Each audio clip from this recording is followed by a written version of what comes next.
dengar dengan jelas.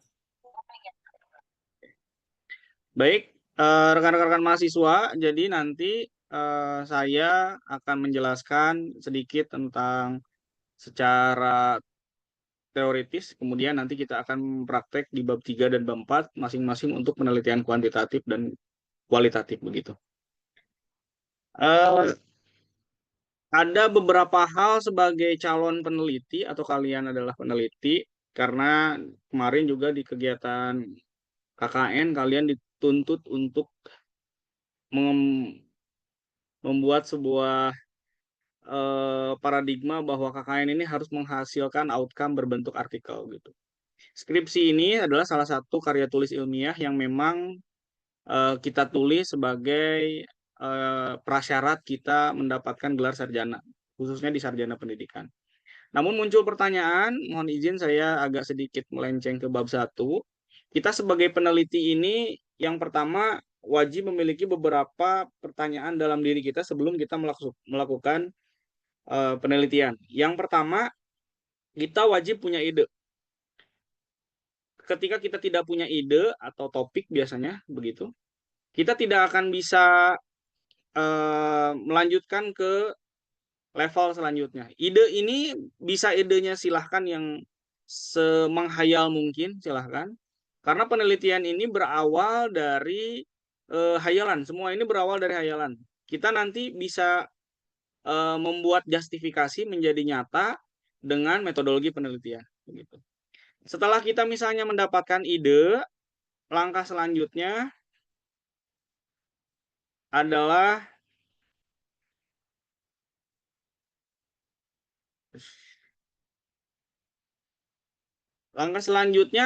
kita cari teori-teori yang relevan. Misal ya, saya agak sedikit ke praktek saja. Misalnya kita ingin mengetahui, ingin meneliti kenapa sih misalnya suatu sekolah itu bisa unggul gitu ya, muridnya bisa banyak gitu ya.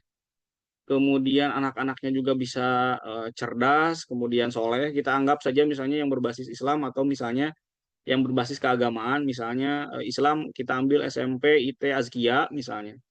Kemudian kita bandingkan juga dengan SMP MY gitu. Mereka dua sekolah yang berbasis Islam. Berbasis keagamaan. Satu misalnya dari Islam, satu lagi dari non-Muslim gitu ya. Kita cari teori-teori yang relevan terhadap ide yang tadi kita punya. Jadi di luaran sana banyak berpikiran bahwa ide itu mahal, betul. Ide itu sangat mahal. Strategi itu mahal. Makanya kalau kalian punya ide untuk penelitian, cari teori-teori yang relevan dengan ide kalian atau dengan topik yang ingin kalian cari.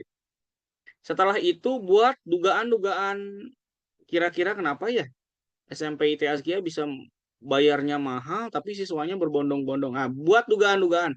Oh, mungkin satu fasilitasnya bagus. Dua, mungkin proses pembelajarannya bagus. Tiga, mungkin nilai-nilai keislamannya bagus. Nah, itu dugaan-dugaan. Buat seperti itu. Tapi didasari dengan dua. Yang pertama didasari dengan teori, yang kedua didasari dengan penelitian sebelumnya. Kemudian setelah itu kalian buat sebuah desain penelitian yang sangat-sangat objektif. Tadi dugaan-dugaan tadi tetap kalian pelihara supaya membangkitkan semangat kita untuk nanti meneliti gitu. Kenapa ini bisa berbondong-bondong ke sini atau ke MY gitu ya, berbondong-bondong bahkan bayarannya juga mahal tapi tetap berbondong-bondong orang tua itu. Kemudian setelah kita membuat desain penelitiannya, kita ukur dengan eh, teknik pengukuran yang tepat. Mau kualitatif, mau kuantitatif, tetap memiliki ukuran penelitian, ukuran teknik pengukuran yang tepat. Oke. Apa itu metodologi penelitian? Ini kalau bahasa sehari-hari kita adalah cara kita untuk mengumpulkan data dan menganalisnya titik. Saya ngambil kutipan ini dari Creswell gitu ya. Jadi metodologi penelitian adalah dan seterusnya itu capek. Metode penelitian itu prosedur kalian, ini hak kalian. Peneliti ini kalian itu punya hak prerogatif. Kumaha saya, we. Tapi istilah kumaha saya berdasarkan teori. Bukan kumaha saya tidak berdasarkan teori. Jadi kalau ngomongin metodologi penelitian ya teknik saya untuk ngumpulin data dan nganalisisnya gitu. Yang tadi ngumpulin datanya, misalnya strategi kepala sekolah dalam meningkatkan mutu pembelajaran, misalnya di SMP ITSGA misalnya, atau di mana itu pun, misalnya sampel saja. Oh, saya nyari data-datanya apa aja. Kenapa sekolahnya bisa unggul ya? Oh, yang tadi. Oh, sarana prasarannya bagus. Apa? Kenapa sarana prasarannya bisa bagus? Apakah dapat hibah dari kementerian kah? Kementerian Kemendikbud kah? Atau hibah dari mana dan seterusnya? Kenapa sarananya bisa tetap update? Bisa punya ruang multimedia? Kenapa? Kenapa? Kenapa? Jadi metodologi penelitian itu adalah cara kita untuk ngumpulin data dan juga nganalisisnya. Cukup sampai di situ. Kemudian yang berkembang di eh, kita saat ini, pengetahuan di khususnya di tahun 2024-2025 ini, desain penelitian itu jadi banyak begitu ya. Padahal pada core intinya cuma ada 3 desain penelitian. Yang pertama ada kuantitatif research atau penelitian kuantitatif, kemudian kualitatif, dan juga dicampur di mix, yaitu namanya mix method. Desain penelitian itu cuma 3. Tapi kalau kalian baca buku sekarang, misalnya baca buku Prof. Sugiono, nanti di sini desainnya jadi ada 5. Kemudian dia baca buku Doktor misalnya Ahmad Gojali dari Gojali, nanti nambah nambah. Padahal itu sejatinya itu adalah turunan dari kualitatif, turunan dari kuantitatif seperti itu. Saya tidak ingin menjelaskan di sini, nanti kita praktek saja. Kalau untuk kuantitatif research, penelitian kuantitatif, kita cuma mengenal 2 sebetulnya. Yang pertama ada metodenya survei, yang kedua eksperimen. Kalau survei nanti turunan-turunannya banyak. Kemudian kalau eksperimen ada kuasi eksperimen, ada eksperimen murni dan seterusnya. Ini yang berkaitan dengan kuantitatif, ya. Kalau survei banyak juga nanti survei. Ada nanti berhubungan jadi korelasional, ada juga kausalitas. Itu turunan dari metode survei. Selanjutnya ini untuk kualitatif, karena saya di sini juga mudah-mudahan ada dosen-dosen juga. Saya ingin juga berbagi agar kita menyamakan persepsi tentang penelitian kuantitatif dan kualitatif. Untuk kualitatif itu sebenarnya hanya ada 3. Ada fenomenologi, ada etnograph, ada grounded teori. Kita biasanya di tingkat sarjana, kita biasanya fenomenologi. Tapi fenomenologi di sini kita turunan dari fenomenologi. Makanya ada istilah studi kasus. Tapi di beberapa buku terbitan Indonesia, itu fenomenologi itu berbeda dengan studi kasus, dipecah lagi. Padahal studi kasus itu turunan dari fenomenologi. Ini 3 ini kualitatif ini ada John Creswell. Kemudian yang paling ini Creswell tentang desain desain kualitatifnya. Kemudian ada juga saran Merriam, ini tentang studi kasusnya. Kemudian yang terakhir yang banyak banget ini tentang Yvonne Lincoln.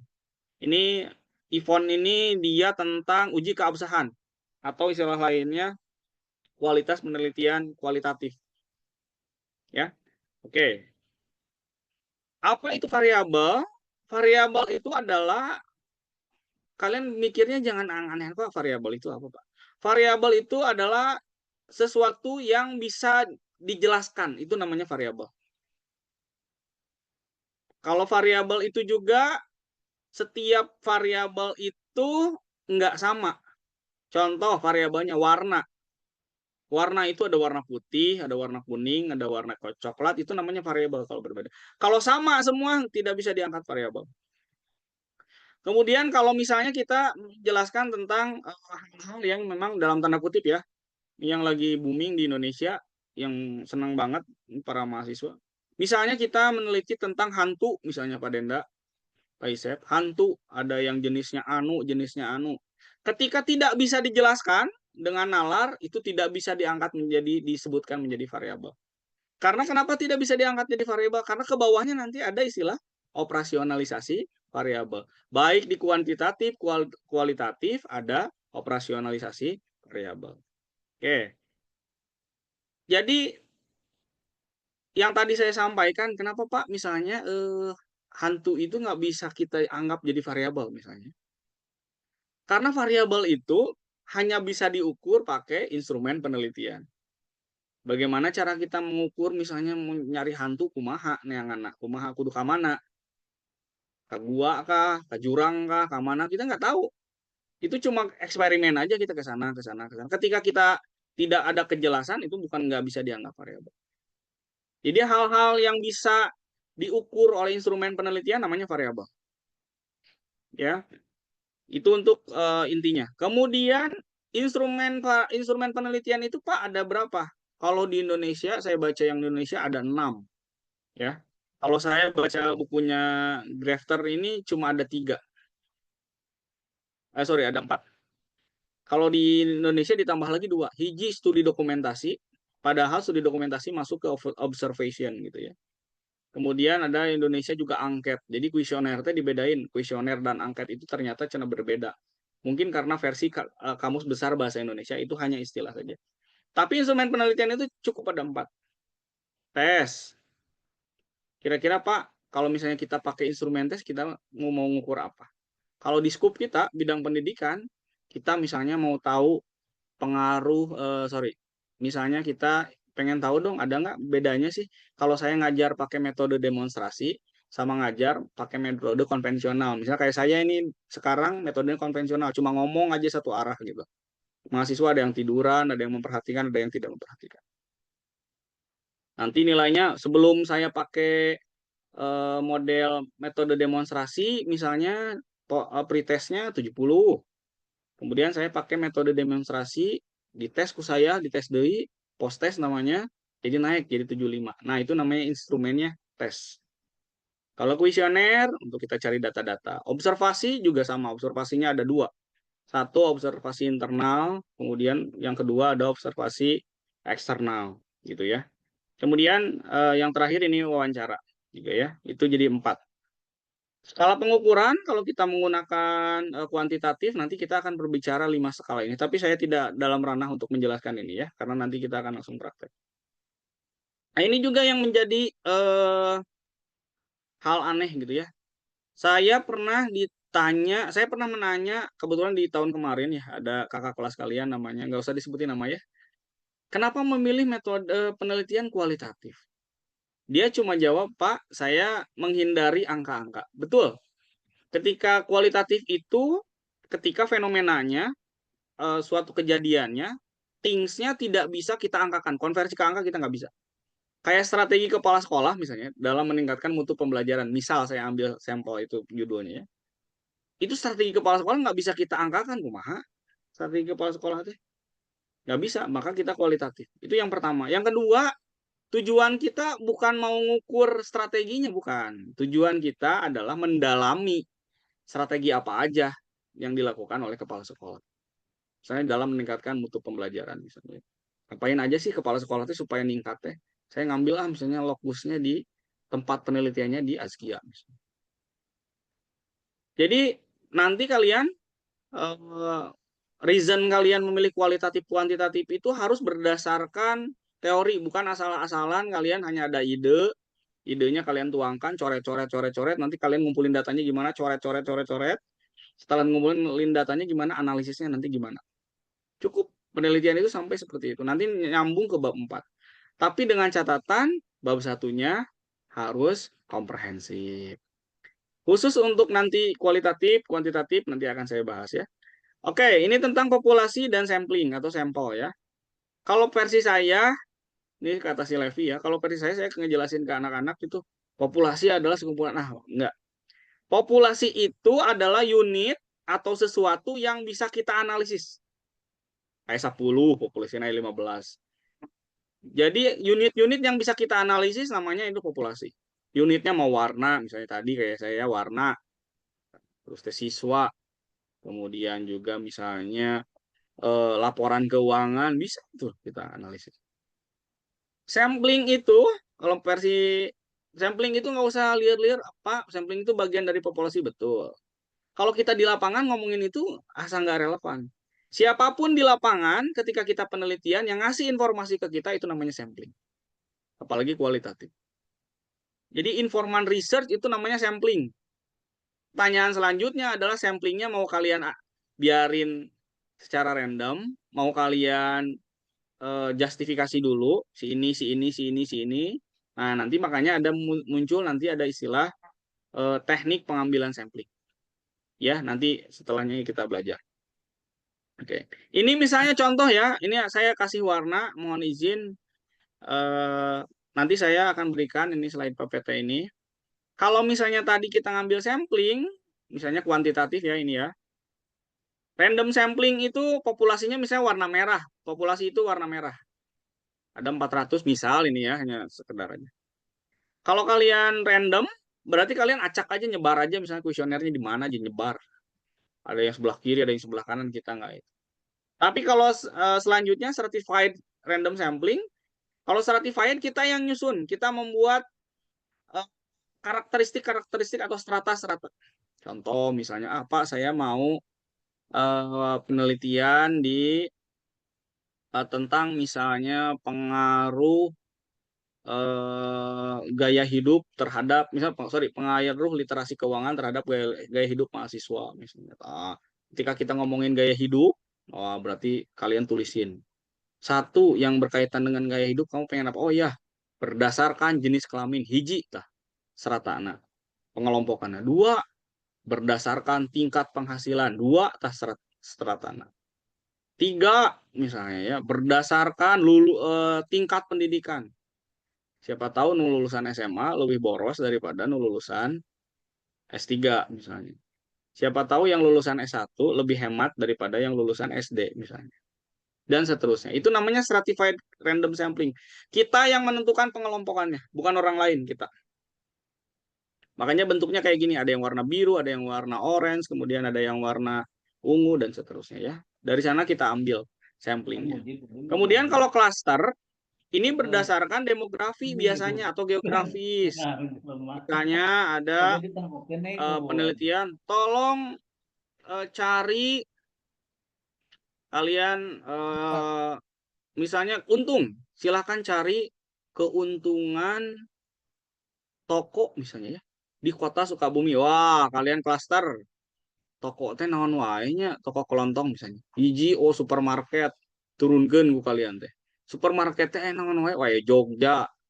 Naon wae misalnya minimarket aya Indomaret, ada Alfamart, aya Warung Madura. Nah, itu sorry. Itu namanya berdasarkan klaster. Jadi kalian klasterkan. Kalau tadi kita buat kelompok, kalau ini nggak buat kelompok, tapi kita buat klasternya. Oh, ini mah yang skupnya untuk supermarket, kategori supermarket, kategori minimarket, kategori grosir, kategori warung kelontong, warung Madura yang 24 jam. Yang tutupnya hanya kiamat aja misalnya. Selanjutnya, ini ya, ini nggak usah dibaca deh. Nanti tinggal nanti dibaca kalian aja. Saya nggak usah aja. Karena kalau saya ngebimbing, kalau saya ngajar, saya nggak suka kayak gini. Misalnya paradigma bedain kuantitatif, kualitatif, tinggal dilihat aja lah. Di search juga di AI, ChatGPT juga banyak lah. Ya. Tapi yang ingin saya highlight adalah cuma dua, ya, cuma dua nih. Perbedaan kualitatif kuantitatif yang mendasar. Mudah-mudahan dosen-dosen pada mendengar juga. Kalau kuantitatif nih tujuannya nih, dia hanya mengukur variabel, kemudian nguji hipotesis. Jadi di kualitatif nggak nguji hipotesis. Makanya kalau ada penelitian kualitatif yang nguji hipotesis, saya suka nanya ulang, baheula sakolana di mana tadi. Jadi kualitatif itu nggak nguji hipotesis, tapi kita hanya memaknai pengalaman-pengalaman, mengeksplorasi fenomena. Kalau udah ngomongin sebab akibat, itu kuantitatif. Lamun tujuan kita nak gitu.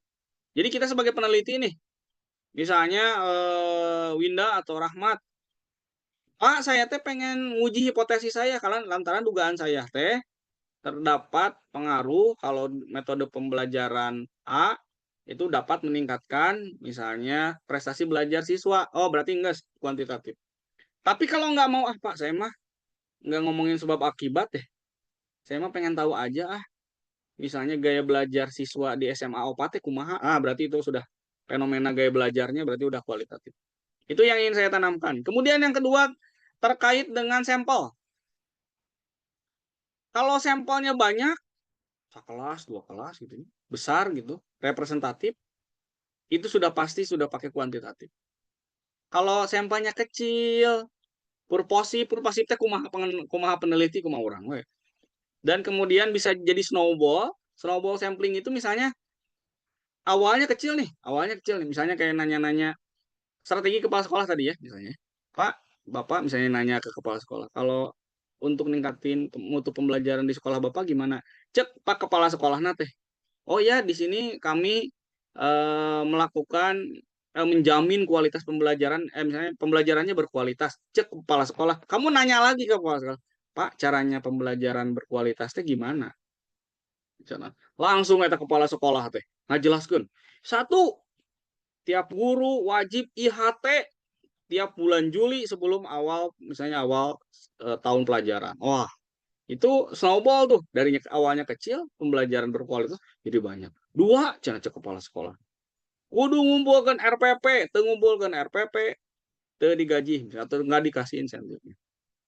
Tiga, misalnya ya, tiga, setiap guru dan siswa dibekali sumber belajar yang mumpuni, mau berdasar yang mau hard file, soft file, mau digital, mau tradisional, ayah semua lengkap. Wah, itu namanya snowball. Biasanya temuan-temuan itu, sampling-sampling itu menentukan kualitatif atau kuantitatif. Itu. Kemudian ini contoh-contoh judulnya ya. Misalnya ada yang bisa dilihat nanti ya. Baik, kita masuk ke yang lebih ekstrim ya. Oke. Rekan-rekan mahasiswa, mudah-mudahan masih menyimak. Saya menghadirkan bab 3 dan bab 4 sebuah karya tulis ilmiah, bukan jurnal gitu, karya tulis ilmiah. Ini dari seseorang yang saya konsultasikan, saya diminta untuk menjadi teman diskusinya lah saya ya begitu. Ya, oke. Bab 3 nih. Silakan diperhatikan yang mau nanti ngambil kualitatif. Oke. Ketika kita menggambarkan lokasi, misalnya ini ya, tadi yang strategi kepala sekolah ya. Karena saya sedang hangat-hangatnya begitu ya, saya kayaknya kualitatif ini memang benar-benar research awal di dunia itu awalnya kualitatif. Nggak ada kita nggak dengar Aristoteles, Socrates penelitiannya pakai uji regresi, nggak ada. Tapi temuan-temuannya kualitatif semua. Cuma ketika di dunia nyata, misalnya saya, kalian ingin misalnya submit artikel di Sinta 2, terindeks Scopus misalnya, Sinta 2 aja deh. Itu penelitian kualitatif kalau dalam satu volume itu bisa dihitung. Kalau 20 paper yang muncul terbit paling 3 4 yang kualitatif. Semuanya 16-nya kuantitatif. Ternyata kuantitatif ini development dari kualitatif yang diambil dari gaya-gaya barat, Amerika Serikat, Anglo-Saxon gitu ya, Inggris gitu. Ketika Yunani, Romawi dan seterusnya itu kualitatif semua. Jadi kualitatif ini benar-benar penelitian yang awal banget gitu. Aristoteles, Socrates yang pada pinter-pinter gitu ya, nggak pernah tuh ada penelitian dia nemuin gara-gara pakai analisis regresi, gara-gara random sampling, nggak ada. Dia cuma ngeliat fenomenologi dan seterusnya dan seterusnya. Bahkan termasuk yang menemukan gravitasi gitu ya, dia cuma duduk di pohon, apalnya jatuh, ngagelitik rumus energi kinetik misalnya, itu berawalnya di kualitatif, baru dia kuantitatif kan. Jadi kalau langsung kuantitatif nggak, no, no. Juga misalnya kalau dosen-dosen dan kalian masih berpikiran, Pak, yang deskriptif itu penelitian kuantitatif, Pak. Kualitatif mantep. Di dunia ini nggak ada penelitian yang tidak dideskripsikan. Semuanya deskriptif, semua. Baik mau kualitatif, kuantitatif, mix method, semuanya kuantitatif. Deskripsi. Nggak ada yang nggak dalam bentuk deskripsi, nggak ada yang nggak dijelasin. Gitu. Semuanya digambarkan, dijelaskan.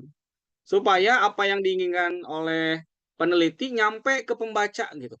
Pembaca itu satu penguji, dua nanti ada adik kelas kalian, tiga mungkin saja orang-orang yang interestnya sama ya, riset interestnya sama dengan kalian. Baik, kita masuk ke eh, tempat dan waktu penelitian. Saya kemarin dapat buku pegangan begitu ya dari Sekretaris Prodi Pendidikan Ekonomi dan Sekretaris PPKN, Prodi PPKN. Kalau kalian bacanya dipahami dengan baik, kemudian kalian juga baca referensi beberapa buku lah, beberapa buku, satu buku deh. Nggak usah ada workshop penulisan ini. Saya lihat udah sangat-sangat baik, sangat-sangat bagus. Buku pedoman panduan penulisan skripsi itu yang kalian pegang nanti atau sekarang sudah punya, coba baca. Nggak usah ada workshop ini. Di situ udah jelas. Dasein, dasolem, misalnya bab 1 ya latar belakang. Udah jelas banget. Aku kudu naon sih bab hiji teh eusina kudu naon, kudu naon.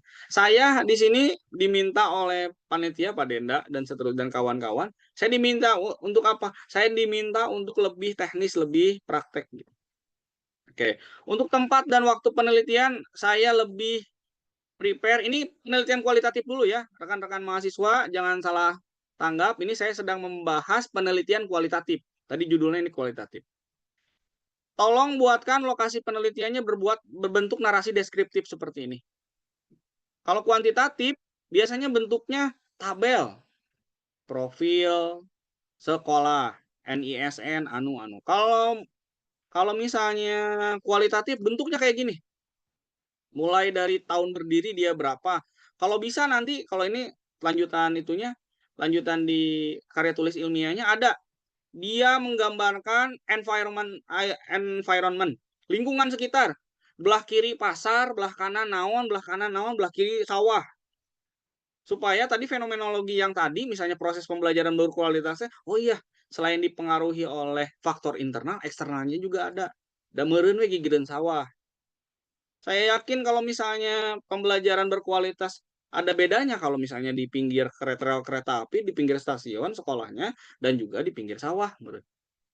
Pasti kalau kita secara nalar nggak usah penelitian jauh-jauh, pasti ada bedanya proses pembelajaran. Oke, ada yang terlewat untuk penelitian kualitatif ini di bab 1 mungkin Pak Dede sudah menyampaikan. Ketika perumusan masalah nih, perumusan masalah wajib perumusan masalah itu ada beberapa tahapan yang harus kalian tempuh. Yang pertama ada raw input istilahnya.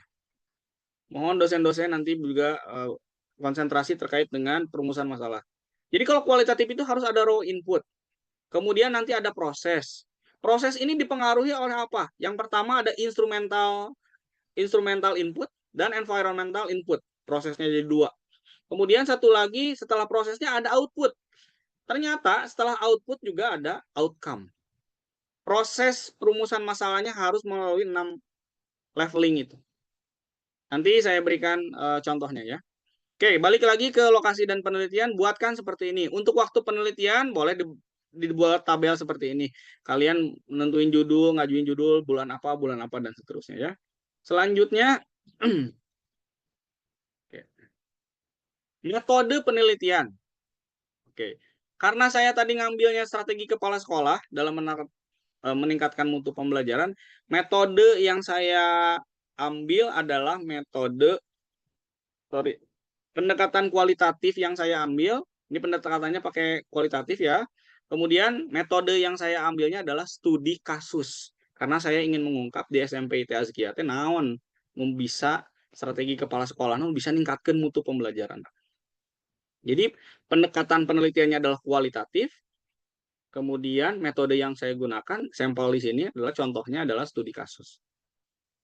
Tuliskan referensi tentang studi kasus tapi tidak terlalu banyak. Menurut Anu, studi kasus adalah anu penjelasannya ya. Cukup. Selain itu kamu yang harus ngejelasin. Studi kasusnya kahayang kamu kumaha di Azkia. Bukan kahayang kamu lain kahayang buku di copy paste. Dosennya bisa maca studi kasus adalah nanti spesifikasinya anu.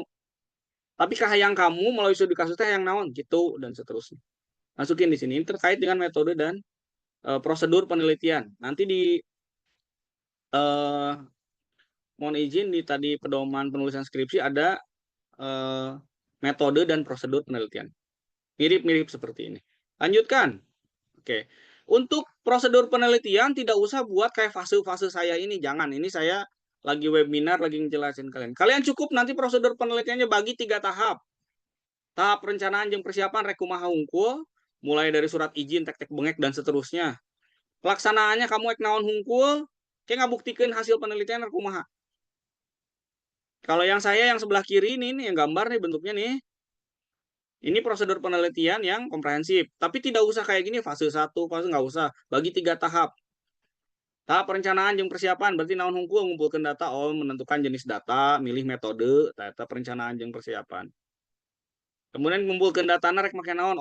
Observasi, kasaha wae observasinya hiji kepala sekolah, wawancaranya misalnya ke mana aja. Terus dokumentasinya, studi dokumentasi rek naon hungkul dokumennya. Nanti slide setelah ini ada. Ngolahna rek dikumahkeun ngolah data lamun geus meunang. Pengkodinganna rek kumaha, validitas jeung reliabilitasnya kumaha. Ini masih triangulasi data ya. Nanti diseminasi hasilnya kumaha. Oke, jadi cukup dibagi 3 tahap. Oke. Ini data dan sumber data di pedoman penelitian ya. Jadi warna merah ini ada di pedoman penulisan skripsi. Kalau data primer itu langsung didapat dari informan. Kalau saya tadi ngomongin strategi kepala sekolah, berarti informan saya adalah salah satunya ini. Ada 4 orang yang akan saya wawancara. Wajib di data primer tuangkan fokus-fokus atau orang-orang informannya. Kayak ini. Hiji, kepala sekolah. 2, wakil kepala sekolah. Wakil kepala sekolah seberapa hiji? Kayak misalnya kurikulum. Yang menyangkut ke mutu pembelajaran. Kurikulum nyangkut nggak ke mutu pembelajaran? Udah pasti nyangkut lah. Dia nyawanya. Kesiswaan nyangkut nggak ke proses pembelajaran? Oh Pak, misalnya kesiswaan menyediakan kegiatan-kegiatan keislaman lainnya, sholat duha, kira-kira lamun bulan ke sholat duha karena proses pembelajaran. Oh iya Pak, nyangkut, tuliskan wakil kepala sekolah. Wakil kepala sekolah bidang sarana prasarana nyangkut nggak? Oh nyangkut pisan atau sumber belajar karena proses asupkan wawancara. Tenaga pendidik udah pastilah tenaga pendidik di mah guru nak meren. Komite sekolah nyambung nggak kalau misalnya tentang strategi kepala sekolah nyambung lah butuh duit, butuhin fokus udunan orang tua melalui kepala sekolah. Misalnya seperti itu misal. Tuliskan data informannya lengkap. Ini sekali lagi ini penelitian kualitatif. Tuliskan data informannya yang lengkap. Sedangkan untuk data sekunder nanti bisa diambil dari bahan pustaka, literatur, penelitian terdahulu atau sumber-sumber yang ada di sekolah. Nanti setelah ini ya ada saya tampilkan. Itu untuk sumber data penelitian. Jadi jangan data primer adalah didapat dari informan, yaitu individu. Nah, saha tuh individu nanti saha di sekolah nanti tuliskan ku kamu tuliskan berkaitan dengan mutu pembelajaran yang berkaitan dengan strategi kepala sekolah terhadap mutu pembelajaran. Berarti fokusnya di mutu pembelajaran. Naon tah? Tuliskan naik diwawancara teh saha wae. Kalau misalnya Pak Tendik tenaga kependidikan kayak staf berpengaruh nggak? Kalau misalnya versi di sekolah itu berpengaruh tuliskan wawancara. Oke. Kemudian teknik penelitian. Teknik penelitiannya cukup misalnya 3 kita pakai nih. Ini poinnya adalah teknik dan prosedur pengumpulan data. 1, wawancara. 2, observasi. 3, studi dokumentasi. 4, yang tadi uji keabsahan, triangulasi data. Ya. Pak, cukup bentuknya kayak gini aja, Pak. Teknik pengumpulan data, teh, Pak. Teu cukup atau Ujang, Kasep, Geli, Soleha, teu cukup ieu hungkul. Wawancara, bedah. Selanjutnya, buatkan instrumennya. Instrumennya naon? Oh, tadi misalnya kepala sekolah, strategi kepala sekolah misalnya. Indikatornya naon? Asupkeun ka dieu, sumber datana mana? Buat pengkodingan di kisi-kisi penelitian. Wajib ada coding. Kalau penelitian kualitatif tidak ada coding, bukan penelitian kualitatif. Yang tadi saya wawancara kepala sekolah A, wakil kepala sekolah B kodena misalnya. Guru C, komite sekolah D misalnya. Pengkodingan silakan hak prerogatif dari peneliti. Buat coding kayak gini. Kalau nggak ada coding bukan penelitian kualitatif. Uji keabsahannya nggak, credibility-nya jadi nggak ada. Credibility itu hal yang harus kalian tempuh dalam uji keabsahan. Wajib pakai kode coding seperti ini. Kemudian kita wawancara, Pak. Tadi saya menjelaskan di sini misalnya sebelumnya ada wawancara. Cukup Pak, teu cukup atuh Ujang. Jieun pedoman wawancara. Tujuanna naon? Misalnya indikatorna naon? Kira-kira rek nanya kumaha? Oh, heueuh jenkeun kieu. Hasil wawancaranya kosongin. Bentuk pedoman wawancara kayak gini. Kemudian observasi, observasi itu naon ningalian naon atuh Ujang. Buat observasi kayak gini yang berkaitan dengan mutu misal proses pembelajaran hiji tadi observasi lingkungan luar sekolah. Di luar sekolah teh aya naon wae sih aya gigireun sekolah deui teu atau aya gigireun teh aya rumah sakit ke aya naon ke tulis hasilna. Lingkungan luar sekolah. Naon hungkul sekitar sekolah kumaha lingkunganna padempet-dempet palega-lega tuliskeun. Kemudian kalau ada karena ini berkaitan dengan proses pembelajaran pasti ada rapat sekolah. Naon hungkul tadi rapatnya notulen naon hungkul naon iraha sih rapat nanti IHT. Naon di rapat pembagian tugas ngajar tulis. Terus ketika kegiatan pembelajaran kayak UTS rapat deui, kayak PTS sorry, UAS rapat deui yang berkaitan dengan mutu pembelajaran. Kemudian studi dokumentasi ini yang paling penting. Mohon izin para dosen yang terhormat, saya suka miris kalau di kampus saya, di kampus kita gitu ya, penelitian kualitatif ini lebih sedikit daripada penelitian kuantitatif. Saya orang yang pertama heran, kenapa? Dari lampirannya aja, dari studi dokumentasinya aja pasti banyak kata. Dari tina lampiran aku. Contoh, ini strategi kepala sekolah ya, dalam meningkatkan mutu pembelajaran. Berarti strategi kepala sekolah, oh berarti visi misi sekolah. Kalau misalnya visi misi sekolah dalam bentuk 3 lembar atau 1 lembar, 2 lembar, lampirannya udah 1. Kemudian yang kedua, ketika nanti misalnya yang berproses, yang mempengaruhi proses pembelajaran, mutu pembelajaran, misalnya sarana prasarana. Ketika beli sarana prasarana kan harus dituangkan dalam RKAS. Bener tuh. Jangan-jangan tadi wawancara kepala sekolah, iya bener. Beliin fokus. Beli multimedia anu di RKAS ya wajib studi dokumentasi kalau kualitatif. Ada nggak program kerja kepala sekolahnya untuk tahun itu yang meningkatkan mutu pembelajaran naon hungkul? Guru nanti tas sekolah S2 kah, S3 kah? Ada nggak program kerja wakil kepala sekolah bidang kurum? Kudu aya misalnya itu. Tina lampiran ini aja bayangin aja di RKS bisa punya 30-40 lembar lampirannya aja bayangkan. Kalau kalian penelitian kualitatif kalian hanya misalnya 100 lembar, 80 lembar, itu ke mana? Studi dokumentasinya naon? Ngan percaya hungkul omongan kepala sekolah. Omongan batur mah bisa, orang ngomong mah orang juga bisa. Gimana meyakinkan pembaca yang lain kayak penguji gitu. Misalnya kamu diuji ke saya. Cek kepala, iya kita beli anu di mana Pak? Beli Infokus di mana cing hayang ningali RKS nah aya tuh tahun akademik tahun pelajaran 2024-2025 meuli Infokus. Sandingkan ke sana, kaitkan ke sana keterkaitan. Dan seterusnya rapot sekolah dan seterusnya dan seterusnya. Contohnya misalnya sampelnya seperti ini. Oke. Kemudian setelah kita dapatkan data-datanya, sekali lagi tadi lumayan banyak sih kalau kualitatif gitu. Karena saya juga jadi belajar ulang itu kualitatif ya karena sedang jadi teman diskusi juga. Ternyata kualitatif eye catching juga versi saya.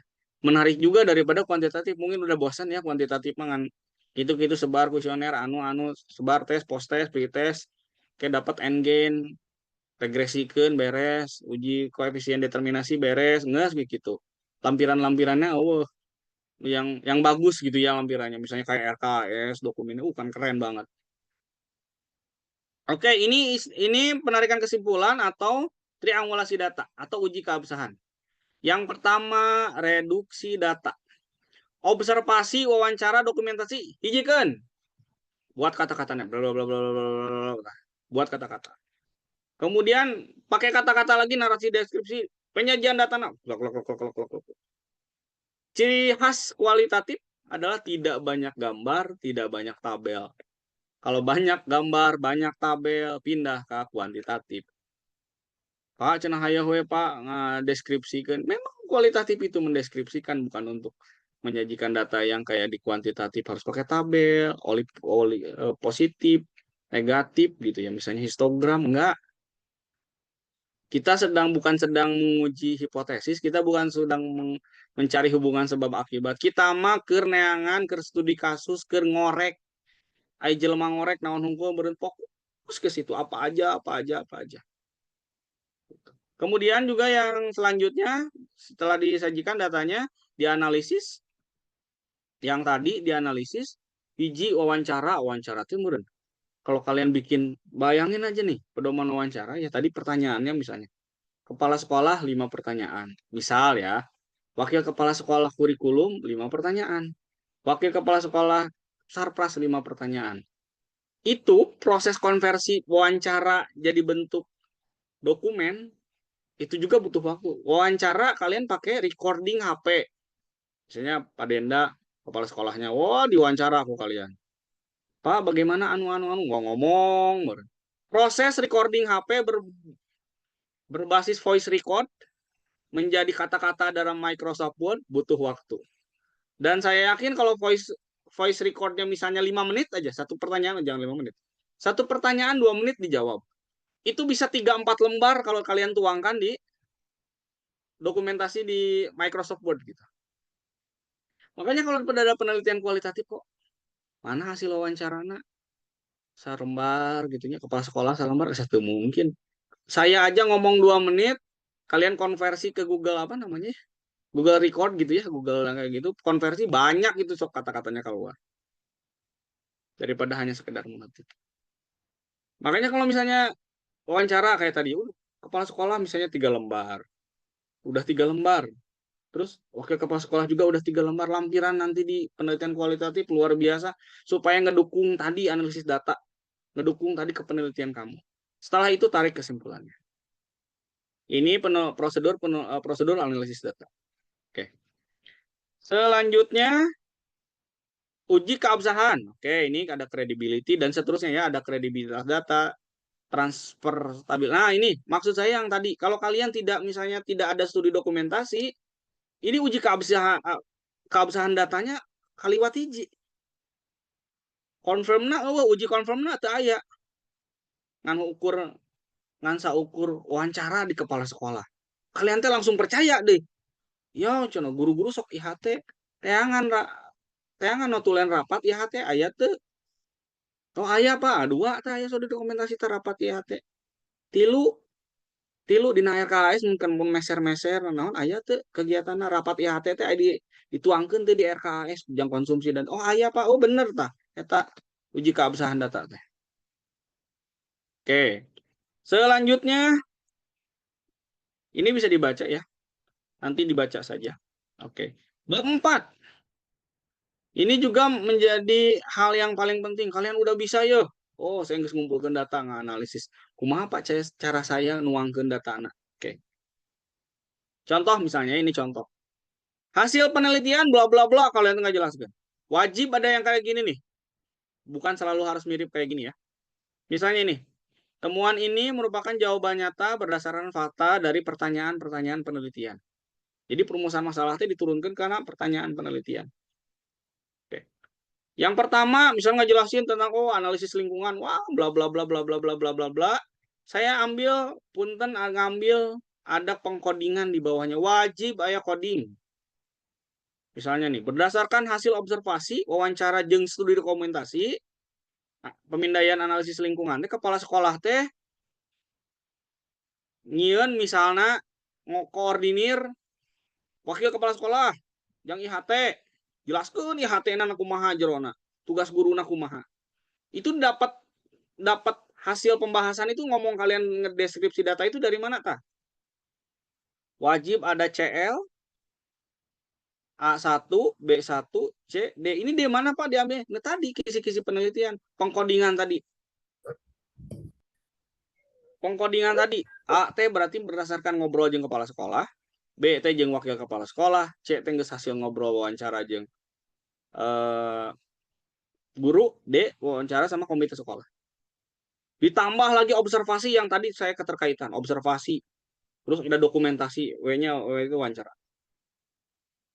Wajib setiap paragraf, jangan setiap paragraf ya. Setiap di akhir 2 paragraf wajib ada pengkodingan. Kalau nggak ada pengkodingan, nonsen. Bukan penelitian kualitatif. Kalau misalnya kalian Pak, boleh nggak di penelitian kualitatif hasil wawancaranya saya tuangkan langsung di sini di hasil penelitian? Boleh banget. Tapi ada aturan. Mudah-mudahan di paduan penulisan skripsinya ada. Jaraknya jadi 1, kayak kutipan langsung. spasinya satu, kemudian ada perbedaan, sumbernya dari mana. Kalaupun Pak, saya nggak ada sih, nggak mau kutipan langsung Pak, tapi saya olah dulu, wajib mencantumkan pengkodingan seperti ini.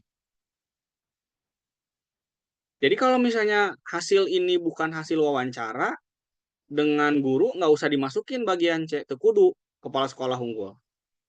Kalau misalnya kalian nggak ngobrol wawancara, penjelasan kalian nggak ada ngobrol dengan eh, komite sekolah, jangan dimasukin. Karena nanti si penguji konfirmasi ulangnya kemana? Ke studi dokumentasi, benar tuh sih. Hasil wawancara nih, lihat ke lampiran wawancara. Kalau saya nguji kualitatif ya kayak gitu, agak repot juga. Kan salah satu tugas yang harus kami lakukan adalah benar nggak sih penelitian ini dilakukan dengan baik, itu aja. Jangan-jangan pura-pura semua. Copy paste dari chat GPT, wah bla bla bla banyak berudul, bere coding. Bisa, bisa. Pas di trust ulang, di tracking, balik bolak-balik karena studi dokumentasi dan seterusnya, nggak bisa. Oke. Jadi wajib ada pengkodingan. Ini di hasil penelitian di bab 4 ya, hasil dan pembahasan. Misalnya banyak pertanyaan. Sorry. Pak Dery kalau kualitatif harus ada novelty misalnya ya, ini ngobrolin kebaruan aja ya. Untuk bagi dosen-dosen juga, bagi kalian nanti yang mau menempuh S2 juga atau S3. Menurut saya kalau saya belajar kualitatif, ngambil novelty atau kebaruan itu lebih gampang daripada kuantitatif. Kalau kuantitatif ngukur hubungan sebab akibat, kausalitas enggak sih. Tapi kalau ini mah secara mendalam, luar biasa mendalam kalau kualitatif. Kayak tadi ya mutu pembelajaran teh naon ya, misalnya. Oh, Pak, mutu pembelajaran teh lah kalau di Azkia mah berbasis kurikulum nate berbasis sekolah Islam terpadu Azkia. Ari misalnya di ditu mah berbasis standar nasional pendidikan SNP. Diadukan dua eta oh muncullah novelty-nya. Nah, novelty-nya demokratisasi pendidikan. Bebas, sekolah teh bebas. Nentukan kurikulum asal sesuai dengan panduan-panduan yang ada. Novelty-nya gampang banget. Kemudian kalau misalnya yang lain-lain gitu ya. Oh, ada kalau di Azkia mah Pak, karena keislamannya banyak banget. Oh iya bener. Transformasi spiritual dalam pendidikan keren. Bahasanya keren-keren banget luar biasa. Kalau saya ditanya Pak Dery, kalau kuantitatif kumaha novelty-nya liar saya kadang-kadang liar. Karena kualitatif udah kena angka bedanya naon angka hiji jeung angka dua. Angka hiji di penelitian saya jeung angka hiji di penelitiannya Pak Mujib naon bedana dasar banget. Bayangin harus cari riset gap, harus cari gap masalah, harus aja celah-celah penelitiannya. Susah banget, susah banget. Tapi kalau di sini karena kita tim mendalam fokus ya, fokus nyari. Benernya, iya mah kieu dia Azkia mah. Ya iya bener, iya anu. SD sorry Azkia misalnya dengan sekolah lain misalnya Fatia misalnya beda banget strategi kepala sekolahnya teh. Iya mah Islami banget, iya mah benar-benar internasional banget. Tapi sarua sekolahnya tuh berbasis Islam gitu. Temuan-temuan itu bisa kita dapat dari mana? Dari penelitian kualitatif. Makanya saya pribadi jujur penelitian kualitatif ini benar-benar luar biasa keren. Nggak mungkin ada penelitian kuantitatif kalau nggak didasari dari kualitatif. Oke, ini sharing session saja. Ini tambahan yang ingin saya sampaikan. Kalau misalnya di kualitatif, wajib ada pengkodingan berdasarkan bab 3. Jadi setiap paragraf ayat ke deskripsi kalian ngajelaskan itu lu ngomong ngajelaskan itu berdasarkan naon? Oh, berdasarkan wawancara. Tuliskeun we, wawancara jeung saha wawancarana? Kepala sekolah, kodena A. Jeung sadi wawancarana? Jeung guru langsung teu jeung wakil kepala sekolah, kodena C. Pengkodingan terserah kalian. Hak prerogatif oleh peneliti. Kemudian yang wajib juga nanti di bab 4 harus ada sorry ya di bab 4 ini harus ada sinkronisasi antara landasan teori di bab 2 jeung di bab 4. Contoh. Mutu pembelajaran berarti kudu aya naon wae. Coba cing hayangnya. Hiji yang harus dibahas di bab 2. Berarti pembelajaran. Pembelajaran adalah anu wah hiji tah pembelajaran. 2, teori mutu. Oh, mutu teh kieu kieu kieu. 3, mutu pembelajaran. 3 yang dibahas. 4, karena ngomongin kepala sekolah berarti misalnya gaya kepemimpinan atau misalnya manajemen strategiknya. Silahkan lah ngomongin. Berarti ada 5 tah. Adukeun nih bab 4 teh sinkronkeun. Cek teori mah mutu pembelajaran teh kieu A, B, C. Ternyata penemuan saya di SMP IT Azkia A, B, C, D, E. Nah,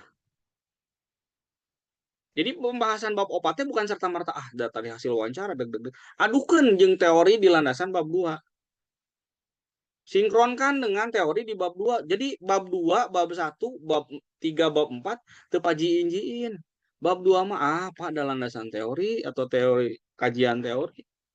Jangan naon disebut di kalian masukin bab 2 hapus ya. Bab 2 na deskripsi teh aya teh diadukeun jeung bab 4 mah jeung hasil kalian mah naon.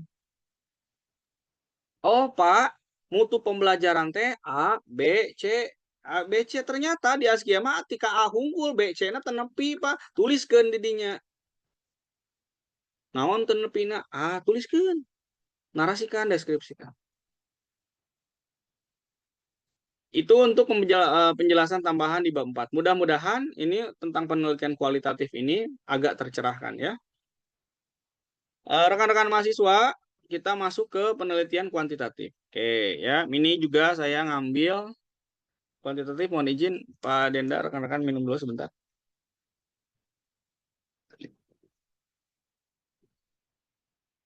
Sekarang kita ke pendekatan yang kuantitatif ya. Ini anak-anak ekonomi mudah-mudahan yang sudah pernah belajar dengan saya, mereview saja.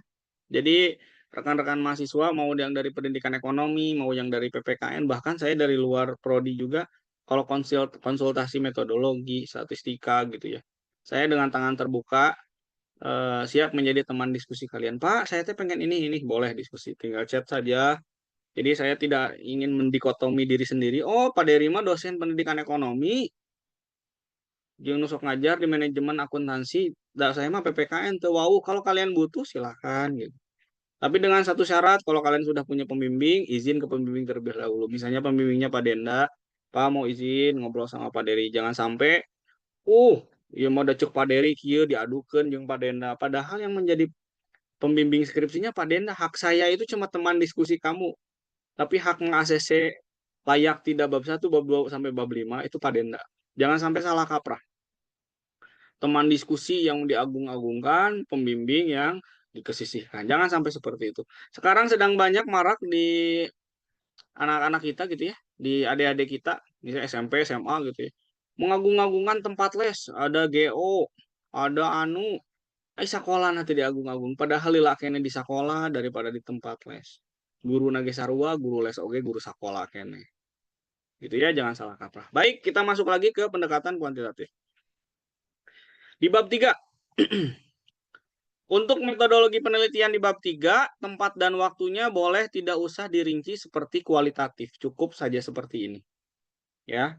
Kemudian untuk di bab 3, untuk waktunya mirip sama tadi di penelitian kualitatif, bentuk juga tabel seperti ini agar memudahkan nanti pembimbing. Ngajukan judul di bulan naon Februari. Terus ayeuna bab sabaraha? Bab hiji. Rencana beres bab hiji bulan naon? Jang bab hiji Pak bulan April. Sanggup tuh jeung bab 2 na teu sanggup Pak. Bab 2 mah kayak ngeser we Pak bulan Mei. Berarti bulan Mei. Tuliskan ku kalian. Yang punya timeline kalian. Dosen pembimbing hanya mengaudiensi dan menjustifikasi saja. Oh iya ya tergantung kalian geus Pak. Judul jeung penelitian bab hiji saya sanggup sabulan beres. Itu bab 1 itu berarti sudah revisi seberapa kali, 3 kali, 2 kali atau sekali gitu ya. Dari pembimbing kalian kerjain lagi gitu revisiannya. Oke. Untuk di penelitian kuantitatif wajib ada konstelasi penelitian karena ini ngomongin sebab akibat ya. Ini misalnya hubungan literasi digital terhadap minat belajar. Ini judulnya sekali lagi hubungan atau pengaruh literasi digital terhadap minat belajar. Jadi literasi digital sebagai variabel X, kemudian minat belajar sebagai variabel Y. Wajib ada konstelasi penelitian dimunculkan seperti ini. Kemudian populasi dan sampling, ini sampel. Ini diambil dari skripsi yang dibimbing oleh saya yang menjadi salah satu lulusan terbaik di pendidikan ekonomi di wisuda tahun lalu. Ya. Dia di SMA 4, dia ngajarnya PPK-nya di SMA 4, jadi populasinya yang dia ambil di tahun itu adalah jumlah seluruh siswa di SMA 4. Oke. Jumlahnya ada 1221. Tetap 1221 ini tetap kalian buatkan.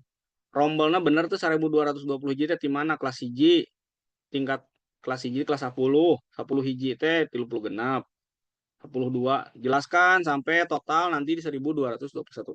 Ini kebanyak tabelnya ke bawahnya masih banyak ya, tapi saya potong aja.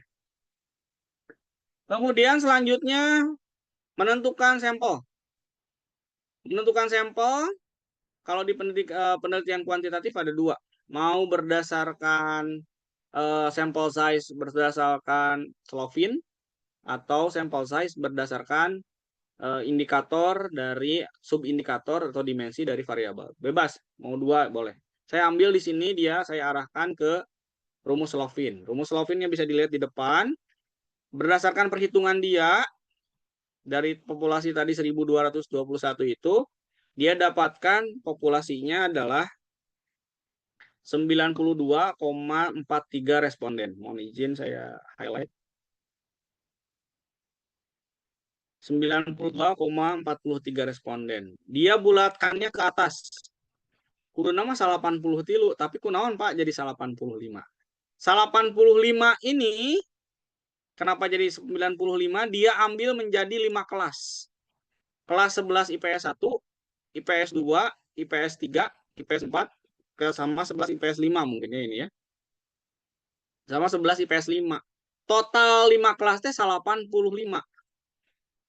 Maka yang tadi hasil rumus Levin sampel saya ukuran saya 92,4, kalian bulatkan ke 95 supaya pas ke sini. Kenapa pas harus pas 95? Karunya atau misal 83 dua jelema yang dikeluarkan kaliannya. Maaf ya, jang arek penelitian saya keluar heula, makanya kan nggak lucu. Sangat nggak lucu kalau kayak kalian mau penelitian, siswa yang kalian itu dipilih. Teten bangun duaan picen keluar. 95. Bukan ke kelas yang tersedia, makanya populasinya harus jelas tuh. Kemudian dia pakai purposive sampling. Pak, kenapa dia pakai purposive sampling? Dia curhat ke saya, Pak, kan saya teh PPK. PPK teh kelasnya udah ditentuin, Pak. Kue sama opat teh saya teh ngajar teh 11 IPS hiji, 11 IPS 2, 11 IPS 3, 11 IPS 5, 11 4 dan 5 cenah. Teu bisa atuh hari kitu mah. Berarti sampelnya kan kumaha kamu anggap we purposive sampling. Jadi bagi kalian yang di luar sana, yang ketika PPK diangkat menjadi penelitian kalian, pas kelasnya udah ditentuin, berarti udah purposive sampling itu geus teu bisa. Geus teu bisa milih deui cluster ke mana atuh. Mun cluster milih misalnya atau sorry, misalnya mau certified milih. Pas saya kelas 10 na 2 siki, kelas 11 na 2 siki, kelas 12 na 2 siki. Heuh lamun bebas kalian. Namun teu bebas, terus diizinan ge alhamdulillah deh sama Pak misalnya. Pakai purposive sampling. Dan ketika pakai purposive sampling, jelaskan kunaon kamu make eta kunaon. Kriteriana naon hiji siswana kelas 11. Geus lebih dewasa daripada siswa kelas 10 meureun. Yang kedua, dia belajar materi pelajaran ekonomi kan IPS meureun tah. Jelaskeun di dia teh. Tilu, kelasnya heterogen aya awewe aya lalaki berbeda kelas. Ini yang dipilih oleh si peneliti yang ini. Oke, kita lanjutkan. Ngambil datanya ngapain aja tuh Pak dia sama Pak Teh hiji dia nyebarin kuesioner ke yang tadi siswa 5 kelas. Kemudian dia observasi juga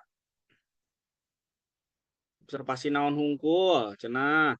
Dia mah ngobservasinya, sorry ya. Angketnya terkait dengan literasi digital jeung minat. Observasinya naon hungkul atuh Pak, ningalian naon heuh ningalian perilaku manusia. Tah, jeung proses kerja, keur belajar kumaha. Wawancara ke siswa, pedoman wawancarana aya, dokumentasi dia aya. Pak, jadi kalau teknik pengumpulan data lama mirip ya Pak, kualitatif yang kuantitatif. Lain mirip sarua jawabannya. Lain mirip sarua. Kualitatif harus ada iya, kan bedana kualitatif tuh make angket, kuesioner. Tapi ada studi dokumentasi nggak beredel tadi. Kalau kuantitatif studi dokumentasinya tidak terlalu banyak. Kuesionernya kudu HD hasil uji coba. Kamari kita lebaran, masak. Kamu masak lebaran sebelum disiapkan ke meja makan, pasti diasaan heula. Asin teuing, amis teuing. Kenapa kudu diasaan? Supaya ketika dihidangkan, rasanya, taste-nya cocok untuk ayah kamu, cocok untuk ibu kamu, cocok untuk kakak kamu, cocok untuk adik kamu, cocok untuk tetangga bisin wayak datang ke imah maneh dibere jeung dulur-dulur maneh. Intinya berarti apa Pak uji coba teh? Kalau kuesioner, kuesionernya valid dan reliable. Valid jeung reliable teh bisa diterima ku kabeh. Lamun kalian anggap saja misalnya kalian penembak gitu, pemanah gitunya, kan aya dartnya, dartnya ada targeting bulat di tengah-tengah. Usahakan teh ka tengah we, lamun melenceng setiknya tong di daerah kene buledan di tengah-tengah eta. Ulah tika kaluhur. Karena sukuna pelatih misalnya nembak eta teh. Atau karena naon dan seterusnya. Jangan seperti itu. Jadi tetap kalaupun melenceng ya melenceng sekali teh dina sekitar bulatan itu teh. Itu bedanya ya. Kalau jadi teknik pengumpulan samplingnya, pengumpulan datanya gimana Pak? Kualitatif dan kuantitatif sama saja. Kalau kalian teknik pengumpulan data beda-beda, ya kok misalnya kuesioner, kuesioner berarti kuantitatif. Tapi kalau misalnya di eh, studi dokumentasi, gede banyak banyak banget oh ya kualitatif. Kalau dosen-dosen udah bisa ngebaca gitu, berarti sarankan ke kuantitatif, sarankan ke kualitatif. Ya, oke, dilanjutkan. Ini instrumen pengumpulan data untuk si data si variabel. Saya ambil sampel aja ya satu ya. Variabel yang minat belajar. Jadi yang pertama yang harus dilakukan kalau kuantitatif ada istilahnya definisi konseptual. Minat belajar teh naon, ngomong. Minat belajar adalah bla bla bla dan seterusnya. Udah beres dijelasin secara konsep teori, tuliskan definisi operasional variabel. Nah, tadi definisi konseptual, bentuknya konsep. Ini operasionalnya variabel. Nah, lebih operasional. Pak, minat belajar teh aya indikatoran atau dimensian. Dimensi teh minat belajar teh hiji perasaan senang, dua ketertarikan, tiga perhatian, empat keterlibatan. Itu namanya minat belajar. Pak, iya teh dapat dari mana Pak? Menang hiji dua tilu opat teh indikatorna menang maca, menang neangan ti penelitian sebelumnya, menang neangan ti teori, lain cek dari Nugraha, lain cek Mujib Abdullah Romdon, lain. Nih indikator teh. Baca penelitian sebelumnya. Jangan juga para mahasiswa ini sok-sokan ya. Sok-sokan gitu. Sok-sokan. Pak, saya ini seolah-olah kalian teh karak penelitian. Sama memang mana hirup nggak saya peneliti-peneliti sebelumnya. Pasti sudah pernah ada yang meneliti tentang minat belajar. Jangan juga kita sok-sokan. Pak, sok-sokan. Saya bikinin Pak indikatornya. Saya nanya, di mana ya Jang? Saya we panjen sorangan sama mana hirup, sama mana jadi sarjana. Nggak saya loba nu jadi sarjana.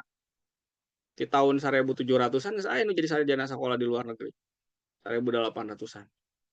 Di Cambridge dan seterusnya. Jadi jangan sampai juga menjadi data exciting banget gitu buat calon peneliti itu. Oh ya Pak, udah beneran saya Pak indikatornya. Baca, menang itu menang ti baca. Kemudian kita lanjutkan. Skalanya biasanya skala Likert. Setelah definisi operasional, turunkan juga menjadi kisi-kisi instrumen. Tadi indikator perasaan senang, subindikatornya naon wae. Merasa senang ketika pembelajaran berlangsung.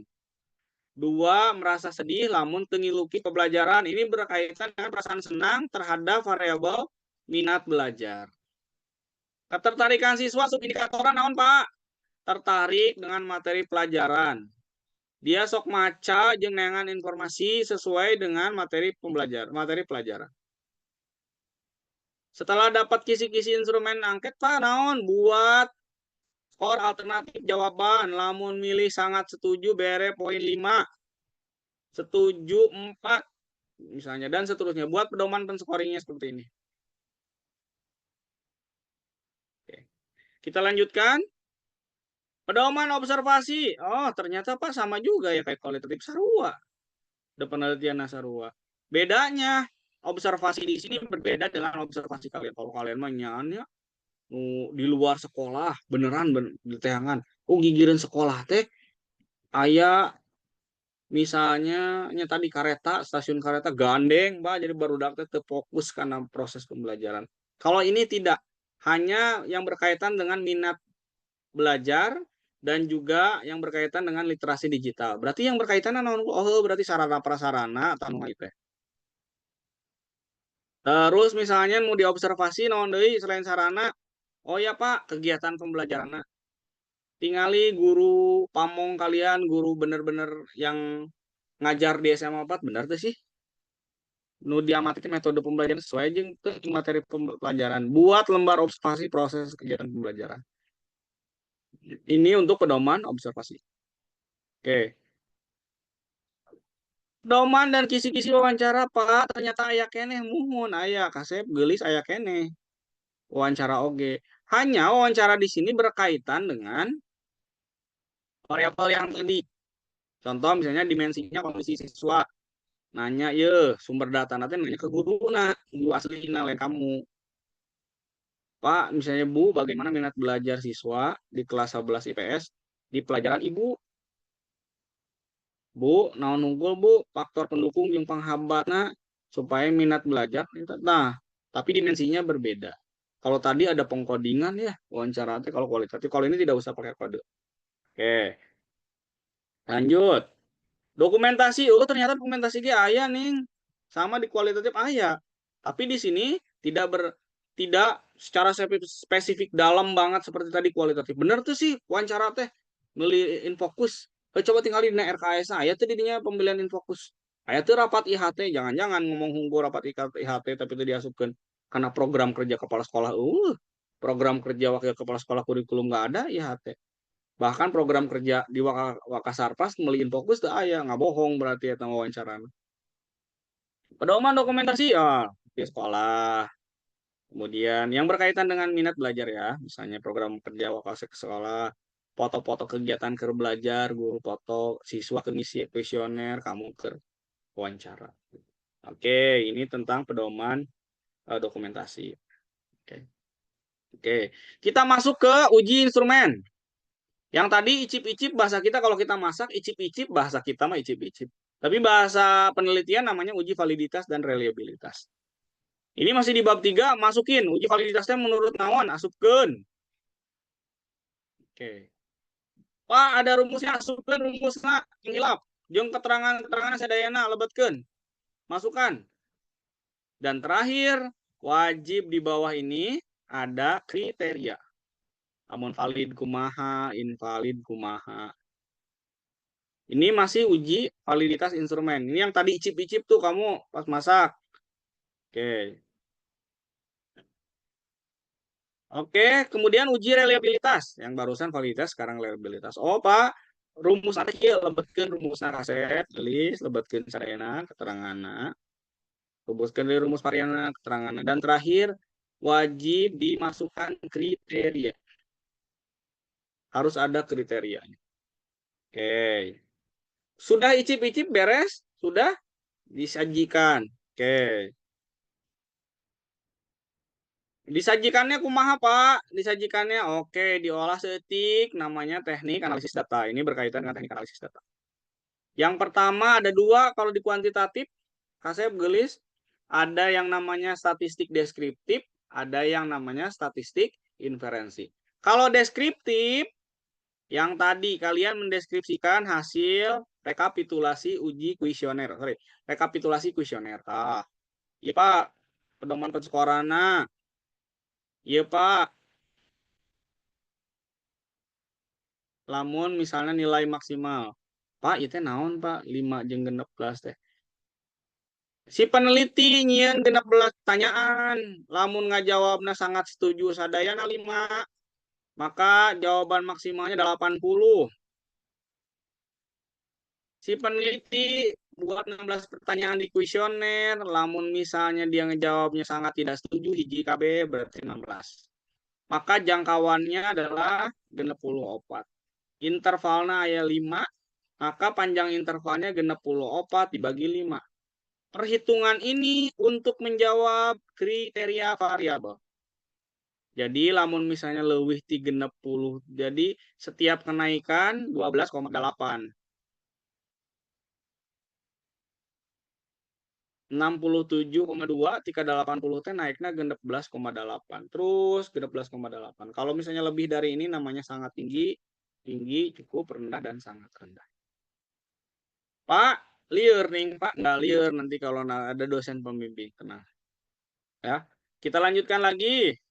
Kita masuk ke statistik inferensial. Setelah tadi icip-icip, terus dideskripsikan oge, masuk ke uji normalitas. Lebetkeun rumusna. Uji normalitas menggunakan misalnya uji Kolmogorov-Smirnov. Keterangan tong hilap lebetkeun. Kriteria nage tong hilap lebetkeun. Oke.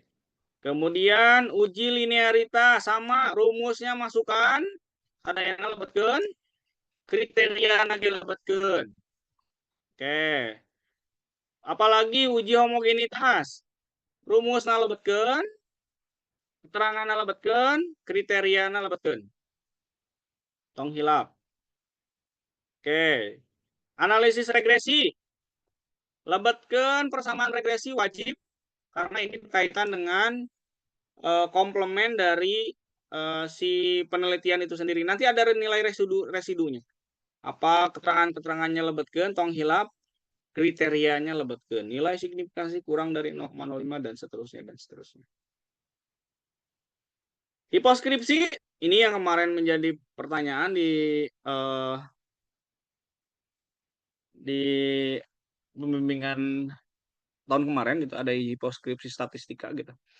Jadi kalau saya nanya ke lembaga penelitian masih jawabannya kurang puas, jadi saya buatkan hipostatistikanya, hiposkripsinya bentuknya kayak gini. Jadi ada 3 yang saya masukin sesuai dengan statistik inferensi. Yang pertama adalah analisis regresi pakai kriteria, tapi di sini sudah berbentuk hipotesis H0 atau HA dengan H0 H1 silahkan, atau HA dan H0 silahkan, HO silahkan. Kemudian yang kedua tentang uji parsialnya, uji T tetap dimasukkan juga, dan juga uji koefisien determinasi. Ini yang nanti dituangkan di bab 4. Oke. Kita masuk ke bab 4. Naon hungkul Pak nu di bab 4 teh? Wah, iya. Gambaran umum yang pertama deskripsi data, gambaran umum. Bahasanya adalah deskripsi data. Biasanya kuantitatifnya kita bentuknya teh profil SMA Negeri 4, hiji nama sekolah, tahun pendirian. Bentuknya kayak gini kalau kuantitatif mah. Tapi kalau tadi kualitatif, wah kudu dijelaskan gigireuna sawah, gigireuna naon. Kudu dijelaskan. Tidak bentukna kieu. Karena tidak berfokus ke si lokus itu sendiri, nggak fokus ke lokusnya. Tapi kalau yang tadi kalian kudu fokus ke lokusnya. Oke. Lanjutkan. Yang kedua harus ada, saya merekomendasikan harus ada data responden. Tadi 85-nya tadi, 95 orang di 5 kelas tuliskan ngaran-ngaran nata. Tuliskan. Kehandap teh ini masih banyak ke bawah teh. Sampai 95 ke bawah. Tuliskan. Supaya tadi anggap data respondennya bohong. Tuliskan semua jenis kelamin dan seterusnya. Oke. Kemudian kita masuk ke uji instrumen. Uji validitas saya ambil satu saja variabelnya, minat belajar, tapi nanti harus ada 2 ya kan. Uji pengaruh. Diujikan. Kalian teh pakai SPSS lah. Hasil uji validitas minat belajar ini Pak dari mana Pak? Dari output SPSS. Lebetkeun, perasaan senang tadi indikatorna. Dia di perasaan senang dia bikin berapa pertanyaan? Hiji, 2, 3, 4. 4 pertanyaan. Hasilnya ye Kemudian dia adukan karena R-tabel yang di appendix. Kalau misalnya respondennya ini sorry ya, uji instrumen yang uji coba yang tadi icip-icip. Kalau respondennya 40, variabelnya ya 2, maka rumus degree of freedom-nya DF-nya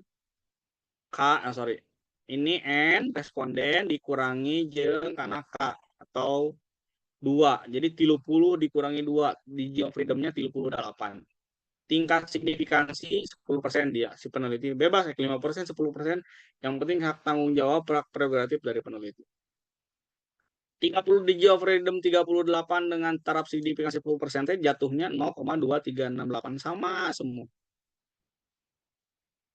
Kalau ini hasil uji validitas literasi belajar variabel X-nya misalnya. Ini juga sama.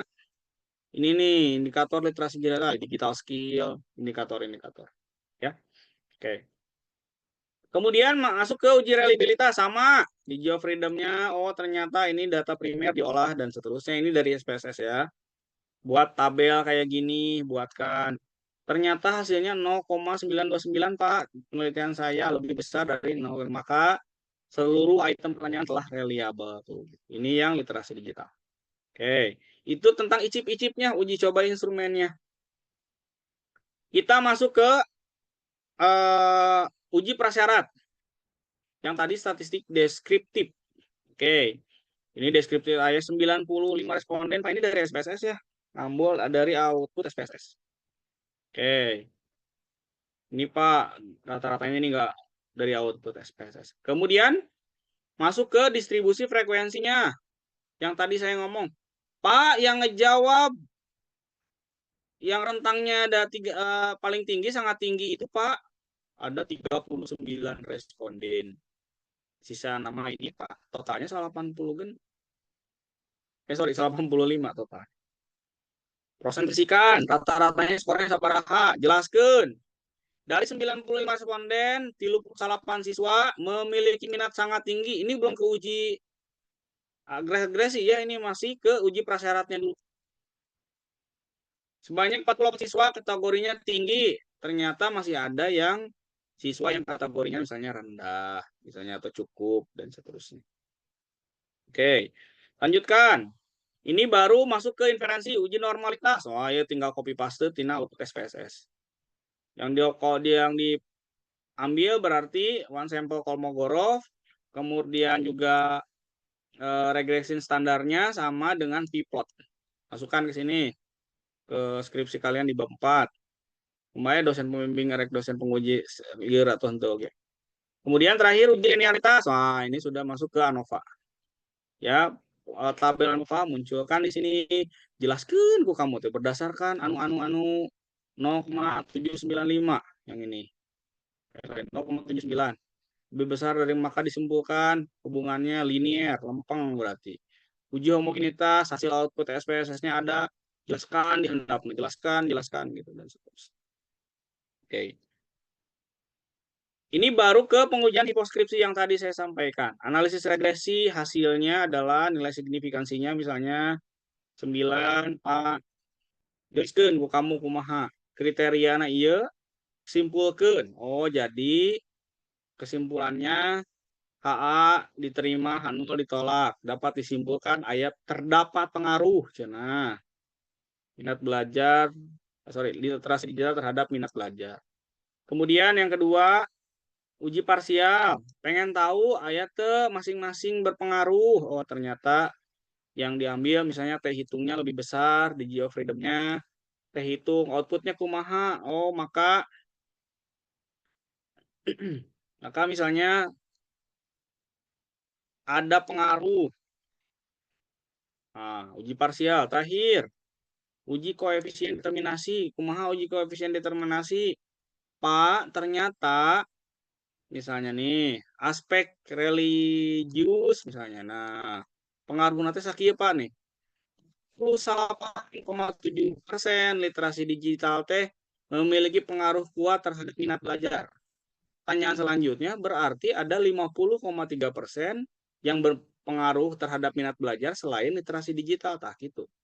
Nah, berarti ada 50,3% yang dipengaruhi oleh faktor-faktor lain yang tidak penulis teliti. Nah, gitu. Makanya kalau saya ngebimbing, jangan sampai memang benar pengaruhnya 100%. Enggak ada pengaruh yang 100%. Aya. Bapak caket sarang Pamuji mau bisa mempengaruhi saya 100%, mau bisa. Sekalipun misalnya kamu punya pacar si A, bisa mempengaruhi 100%? Saya rasa nggak bisa deh. Kalau 100% pure 100%. Contoh misalnya ya, si A sama si B pacaran, cek si A teh karena baragaju, mana isukan kudu jadi ustad, isukan aing teh hayang nyaho, isukan tanggal 29. Gak mungkin bisa jadi, sekalipun kamu cinta mati juga nggak akan mungkin bisa langsung jadi ustad. Isuk-isuk langsung subuh-subuh kak Sigit, ada, nggak mungkin langsung bisa. Ada juga perlu tahap-tahapnya. Mungkin ada beberapa dipengaruhi oleh yang lain. Nah, makanya ini tadi disampaikan. Oke. Kemudian dibahas. Tadi dibahasnya terakhir ya, ini sedikit lagi. Dibahas. Kumaha kondisi pemahaman literasi digital di SMA 4. Satu-satu variabel.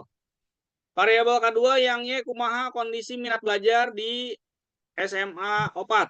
Terakhir adukeun. Kumaha pengaruh literasi belajar digital terhadap minat belajar di SMA 4. Nu tadi teh eta, ieu hasil-hasil tadi kalian uji-uji yang tadi kayak lebetkeun dina uji skripsi. Karena cuma 2 jam kalau mata kuliah metodologi, mudah-mudahan biasa harusnya 16 pertemuan ini ya, tapi jadi 2 jam. Saya request dari kalian Pak harus lebih praktek ya, prakteknya seperti ini. Nanti ini akan saya berikan ke kalian. Oke. Mungkin itu saja. Mana orang gue cia goblok tilu kali Pak di Akmal ingin berbicara, silahkan berbicara. Oke Pak Denda, mungkin itu saja. Sudah jam 8 lebih 39 menit. Sepertinya rekan-rekannya juga sudah lumayan burn out begitu ya. Jadi saya cukupkan sampai di sini. Ya, mangga Pak Denda. Oke, terima kasih Pak Dery, luar biasa ya. Sigana Pak Dery aya nama mulai tanah repak tarang sigananya. Alhamdulillah, terima kasih banyak Pak Dery yang sudah luar biasa menyampaikan, memaparkan dan menyentuh tentang prakteknya gitu mengenai penelitian skripsi yang teman-teman nanti akan lakukan, seperti itu gambarannya gitu ya. Di sini tadi sudah secara detail, nanti tinggal teman-teman bisa mengembangkan apa tidak dari apa yang disampaikan oleh Pak Dery tersebut. Mungkin teman-teman banyak yang hari ini nepak tarang, oh iya ya, ternyata prakteknya seperti ini. Tapi kemarin saya sudah sampaikan, jangan takut, jangan khawatir gitu kan ya. Tetap teman-teman harus berproses ya. Kata Pak Dery, da ari ngajen skripsi mah ibarat rek nyayur gitu kan ya. Sayur eta tentukeun heula judulna sayur naon gitu. Siapkeun bahanna gitu. Setelah bahanna terkumpul lalu prosesnya. Nanti akan muncul hasil. Rasana kumaha, nah rasa eta bisa dinikmati oleh siapa saja gitu kan. Itulah mungkin gambaran secara sederhananya seperti itu. Tapi ya secara ininya tadi udah luar biasa sama Pak Dery dibahas. Walaupun ya tadi juga kembali lagi kepada dosen pembimbing gitu kan. Ada di sana mungkin ini hak prerogatif dari dosen pembimbing. Sejauh mana dosen pembimbing memiliki kemampuan dalam menjabarkan lagi gitu kan tentang penulisan skripsi yang teman-teman ajukan nanti. Pak Dery siap sharing, walaupun Pak Dery ini dari Prodi Ekonomi, tapi siap terbuka untuk semuanya, termasuk untuk dosen juga kalau mau sharing dengan Pak Dery, boleh juga ya Pak Dery ya. Silakan, Mangga. Oke teman-teman, saya rasa teman-teman banyak pertanyaan. Silakan teman-teman ajukan pertanyaannya, mau bertanya apa gitu kan. Silakan saya buka kesempatan di termin pertama ini, saya membuka 3 kesempatan untuk teman-teman bertanya, 3 orang saja dulu. Oke, silakan acungkan tangan. Atau raise hand. Silakan. Ada Kang Arif, silakan Mangga Kang Arif. Bismillah, tes. Apakah aman Ya. suaranya? Aman. Oke, izin ya Bapak Moderator, Pak Dery. Masya Allah ya, penjelasannya sangat puas sekali, Pak. Tapi ya jadi gambling gitu, Pak, melihat eh, mana yang harus diambil dari penelitian ini gitu. Apakah dengan metode kualitatif atau kuantitatif gitu. Ada plus minusnya lah, Pak, ya, bisa dibilang. Kalau kualitatif kan lebih ke apanya? Penalaran, hipotesis dan sebagainya gitu, Pak. Nah, yang ingin ditanyakan itu, Pak, perihal yang kuantitatif tadi. Kuantitatif tadi kan ada kuesioner dan sebagainya gitu, Pak. Sedangkan ketika melihat atau yang Arif rasakan sendiri gitu, Pak, ketika mendapatkan kuesioner itu, kadang untuk pengisiannya itu ngasal gitu, Pak. Puan, Nah, puan apa bagaimana ya? cara apanya? Cara untuk apa ya? Memvalidasi bahwa data ini tuh emang benar-benar 100%, walaupun tadi kan ada beberapa gitu, ada dokumentasi kegiatan dan sebagainya gitu, Pak. Nah, ketika secara pandangan melihat dari observasi dan sebagainya itu kan, Pak, bisa jadi observasi yang kita lihat dengan yang realita sehari-harinya itu kan pasti berbeda gitu. Nah, itu gimana, Pak, gitu ketika salah satu pengambilan datanya itu ada terlihat cacat atau mungkin kurang apa ya, kurang atau bisa dimanipulasi gitu, Pak. Itu sih, Pak. Oke, terima kasih Kang Arif. Mau langsung dijawab atau bagaimana Pak Dery? Jawab aja ya Pak ya. Oh, langsung aja. Jawab Oke, aja ya. langsung aja Pak Dery, dijawab saja. Pada setuju Pak. Ya, Kang Arif Arif mulai atur ini. nuhun.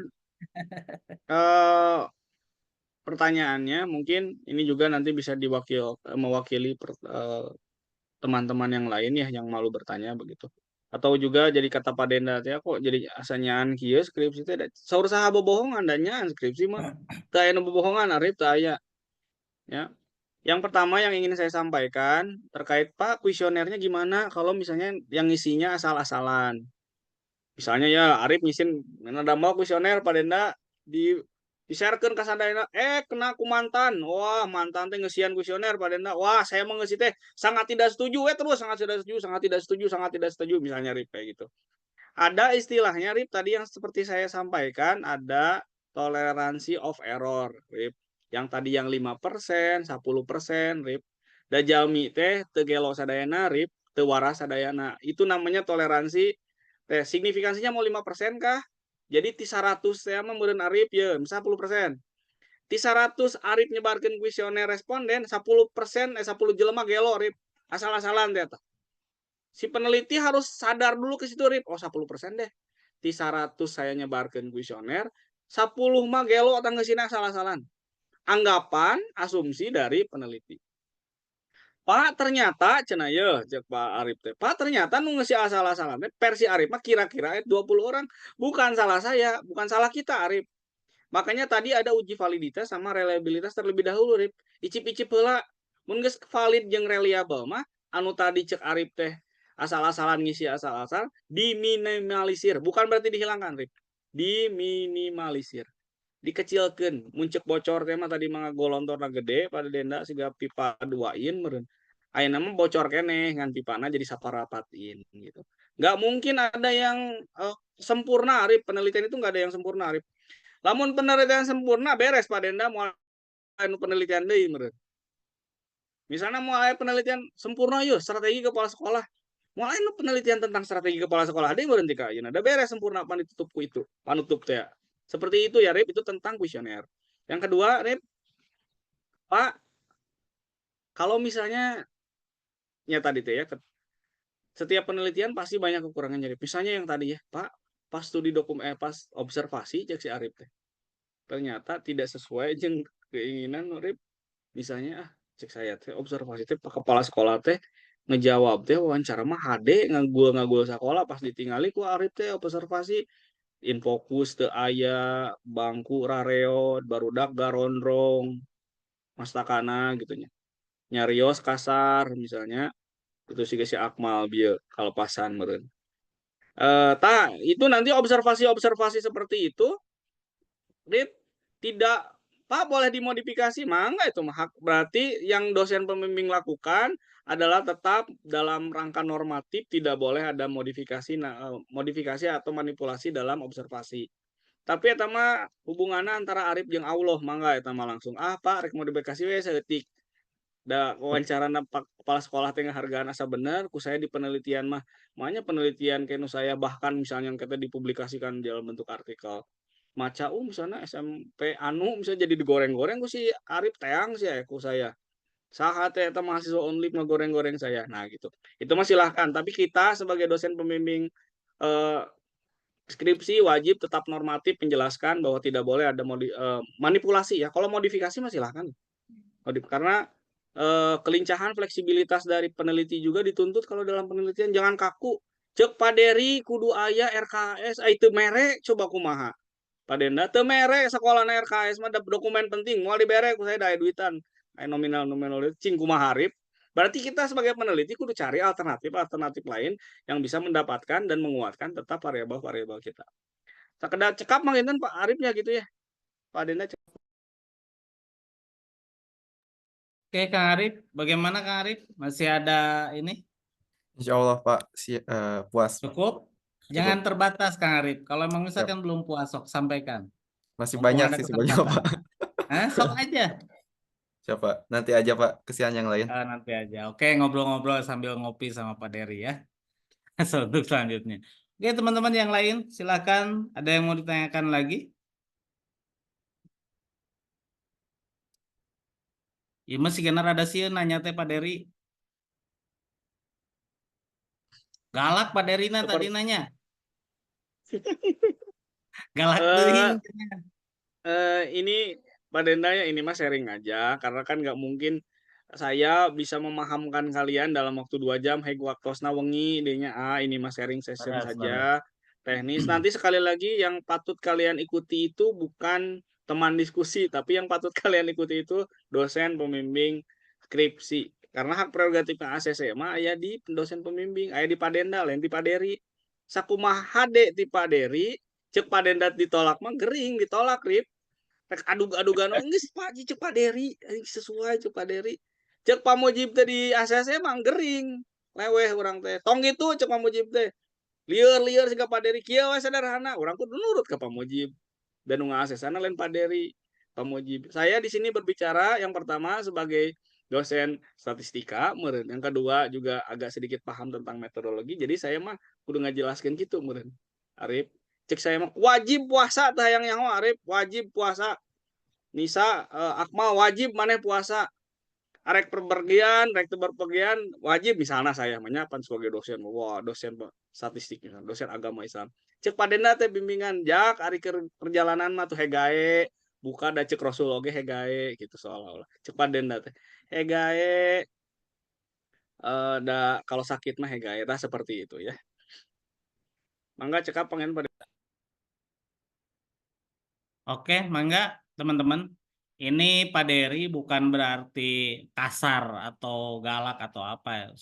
Ini mah hanya sebatas penyederhanaan bahasa saja ya. Teman-teman, intinya supaya bisa dipahami dan supaya loma lah inti nama gitu, supaya mudah dimengerti oleh teman-teman ya.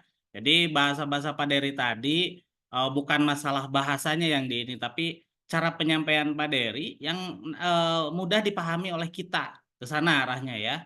Mudah dipahami oleh kita, tidak ada untuk niat apa-apa Pak Dery juga gitu. Adapun di sini agak tegas ya, emang watak dari Pak Dery di sini ekonomi mah udah tahu mungkin tentang Pak Dery, dosen killer gitu kan ya. Dosen killer tapi asli Pak Dery itu baik ya. Pak Dery itu baik. Dan kalau misalkan hanya sebatas teman ngobrol dan sebagainya apalagi menyangkut dengan penelitian, Pak Dery akan dengan tuntas menyampaikan harus apa, harus bagaimana yang harus kita lakukan. Seperti itulah intinya. Yuk teman-teman bertanya lagi. Ini dikasih dosen yang benar-benar siap untuk memberikan pemahaman kepada teman-teman. Teman-temannya tong meledre atuh, ayo sok bangkit semuanya. Mau bertanya semuanya boleh sampai subuh nanti dijawab sama Pak Dery juga, nggak apa-apa. cekap panginten Pak, tong duge subuh Pak. Cekap panginten. Ayo mangga teman-teman. Ieu teh ngahulang teh sieun, ngahulang teh teu paham apa kumaha gitu kan. Bapak teu paham ieu. Teman-teman sok mangga bade bertanya naon sok bebas sok. Ayo teman-teman. supaya tidak menjadi sebuah ganjalan-ganjalan. Oh, aya nu lieur cenapa bingung cenah gitu kan. Leheung, lieur jeung bingung mah berarti kita berpikir gitu kan, minimal seperti itu. Oke, Teh Sahra Zahira. Mangga Teh Zahra. Bapak izin bertanya, untuk yang tadi indikator yang dimasukkan dalam definisi operasional itu wajib dimasukkan semua sesuai yang ditentukan yang ditemukan di penelitian sebelumnya atau bisa hanya beberapa saja. Itu sih Bapak. Hatur nuhun. Mangga Pak Dery. Walau langsungnya Sahra dan kawan-kawan, kalau misalnya kalian meneliti sebelumnya nih, ada indikatornya opat misalnya. Ku Sahra ulah jadi kedua meren. Tetep we opat Sahra. Supaya nanti ada tingkat kamu kayak dipotong di 2 hiji CF atau meren. Tekeng gitu, tekeng yang dipotong. Kalau misalnya dapatnya 4, tetap 4 saja. Tanyaannya saja yang disederhanakan. Contoh, Pak, saya mah nggak sanggup kalau tiap indikator 4 pertanyaan. Bisa tuh Pak hiji, hega ya kumaha kamu nu penelitian. Misalnya variabelnya 2 nih. Setiap indikator setiap variabel 5 indikator. Berarti 10 pertanyaan cukup. Versi kalian cukup, dosen pembimbing yes, yang nges 10 pertanyaannya cukup. Kalau tadi saya menjelaskan ada saat indikatornya ada 4 pertanyaan, silakan. Itu hak prerogatif kalian sebagai peneliti. Jangan sampai pembahasan terkait dengan yang tadi saya sampaikan menjadi framing di otak kalian. Oh berarti kudu kieu nya, nggak usah juga. Silakan, karena kan seperti yang tadi saya sampaikan, metodologi itu kumaha saya. Kamu penelitiannya kumaha dosen pembimbing, nanti yang akan ngarahkan neng meureun pami kieu teh kedah kieu. Pami kualitatif mah kedah kieu mah enggak dipilih dari kualitatif kuantitatif. Juga bagi dosen pembimbing juga jangan sampai oh iya mah aliranna kuantitatif. Jujur ya Pak Denda ya, Pak Mujib ya. Oh, kuantitatif bikin ke Pak Dery memang ya rada paham karena kan mungkin basicnya saya kuantitatif gitu. Tapi kualitatif saya jadi resep kualitatif ngabantos-bantos rencangan kualitatif dugi kakeng novelty gitu ternyata lebih mudah kualitatif Pak Denda versi saya ya versi belajar yang baru gitu. Jadi kalian silakan tidak harus Pak ekonomi jadi kuantitatif tekudu kan ini peneliti ngomongin masalah background pendidikan kalian. Tapi kebanyakan mayoritas, nah ini dalam tanda kutip ya mayoritas. Misalnya, kalau kesehatan, oh udah pasti kuantitatif karena ada tes. Jadi tesnya lain masalah, lain bidang pendidikan hukum. Eta tes darah, uji naon gitu ya, tes naon. Itu di bidang kesehatannya ya instrumen tes teh.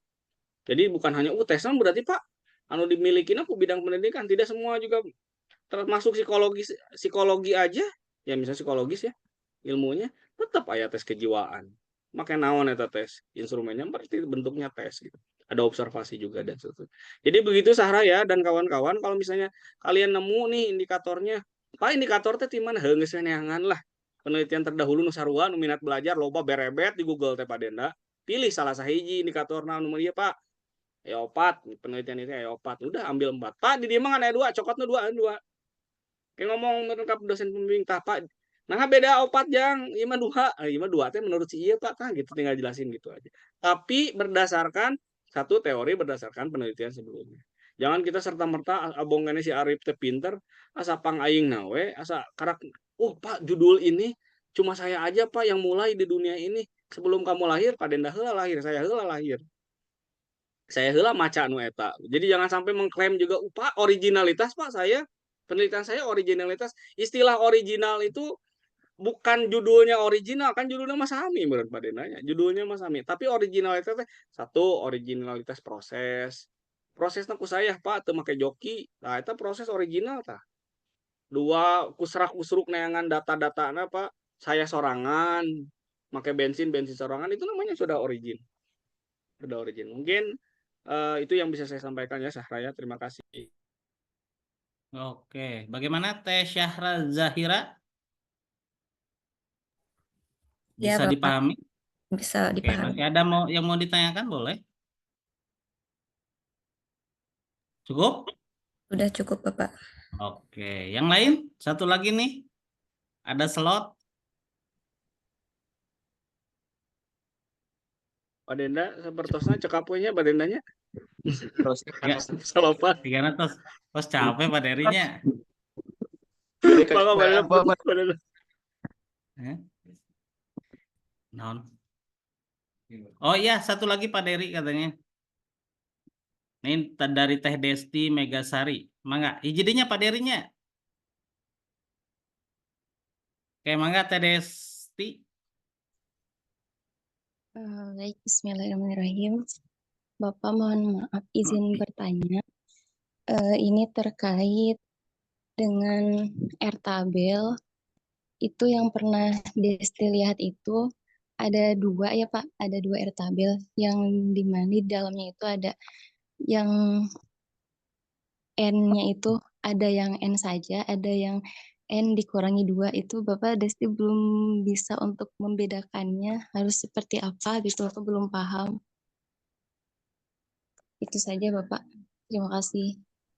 Mangga, terima kasih Oke. Des. Mangga. Pak Denda lajeng nya, Pak Denda jawab. Lajeng. Des, kalau misalnya penentuan airtabel itu kan berkaitan dengan uji validitas begitu.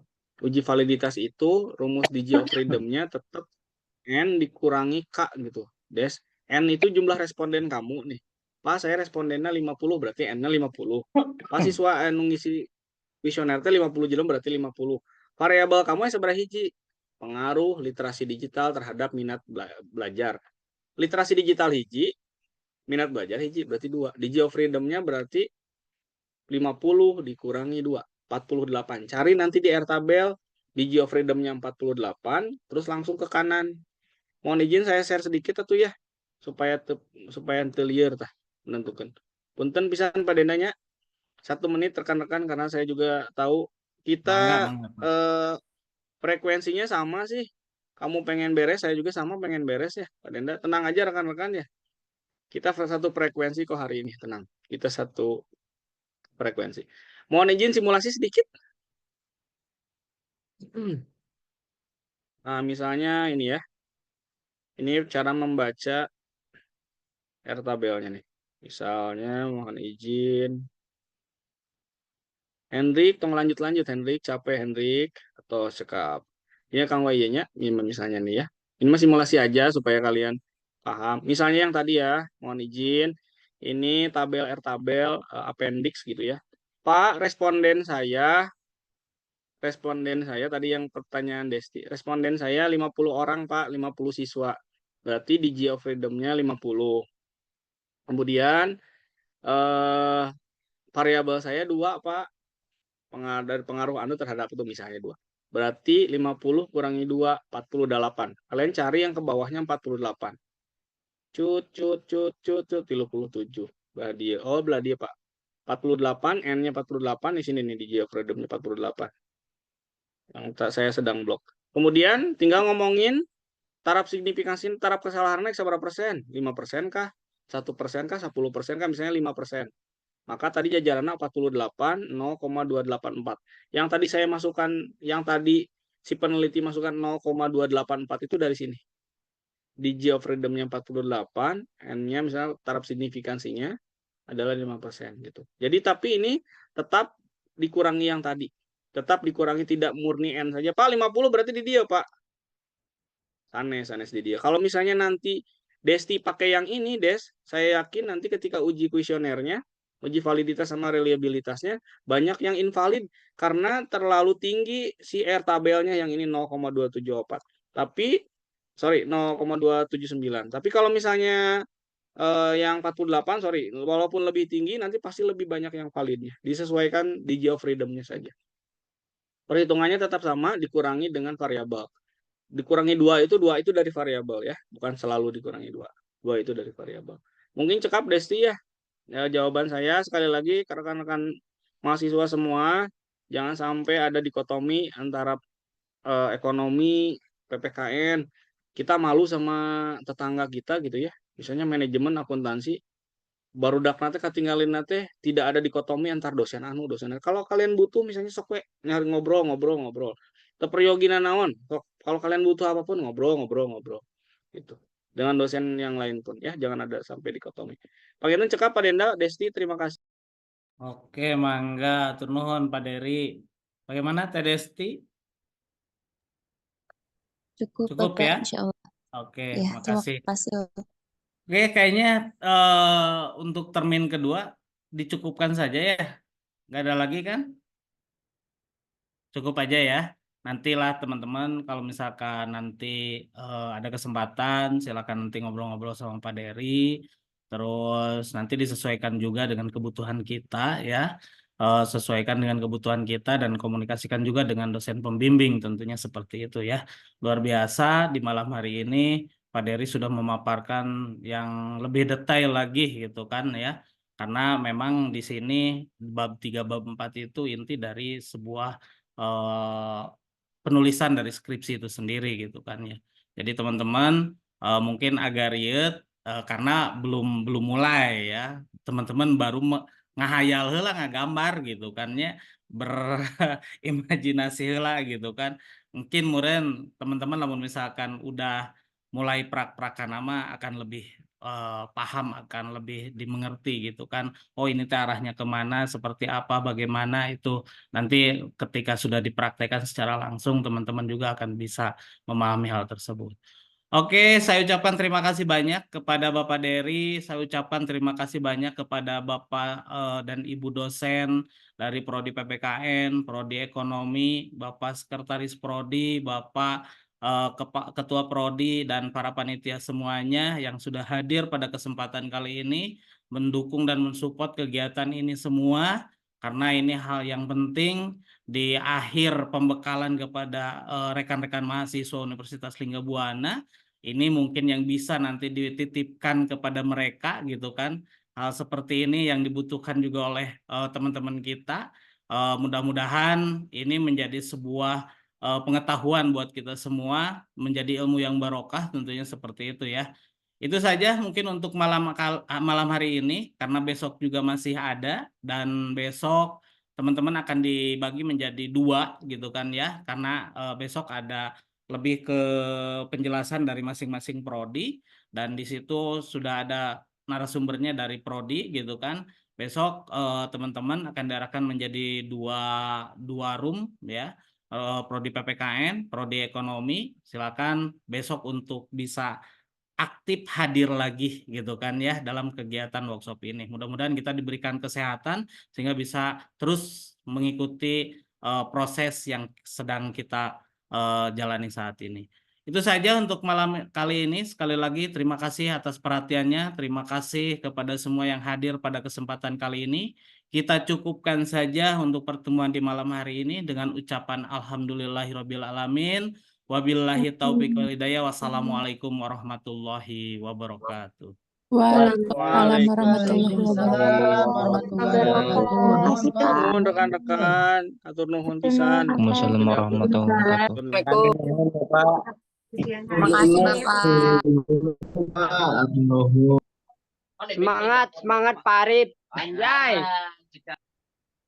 Arif luar biasa. Jadi presiden. Arif mahasiswa terbaik. Mantap. Itu tuh info ke sana. Semoga Aldan lancar ya Aldan. OTW. Skripsinya Aldan.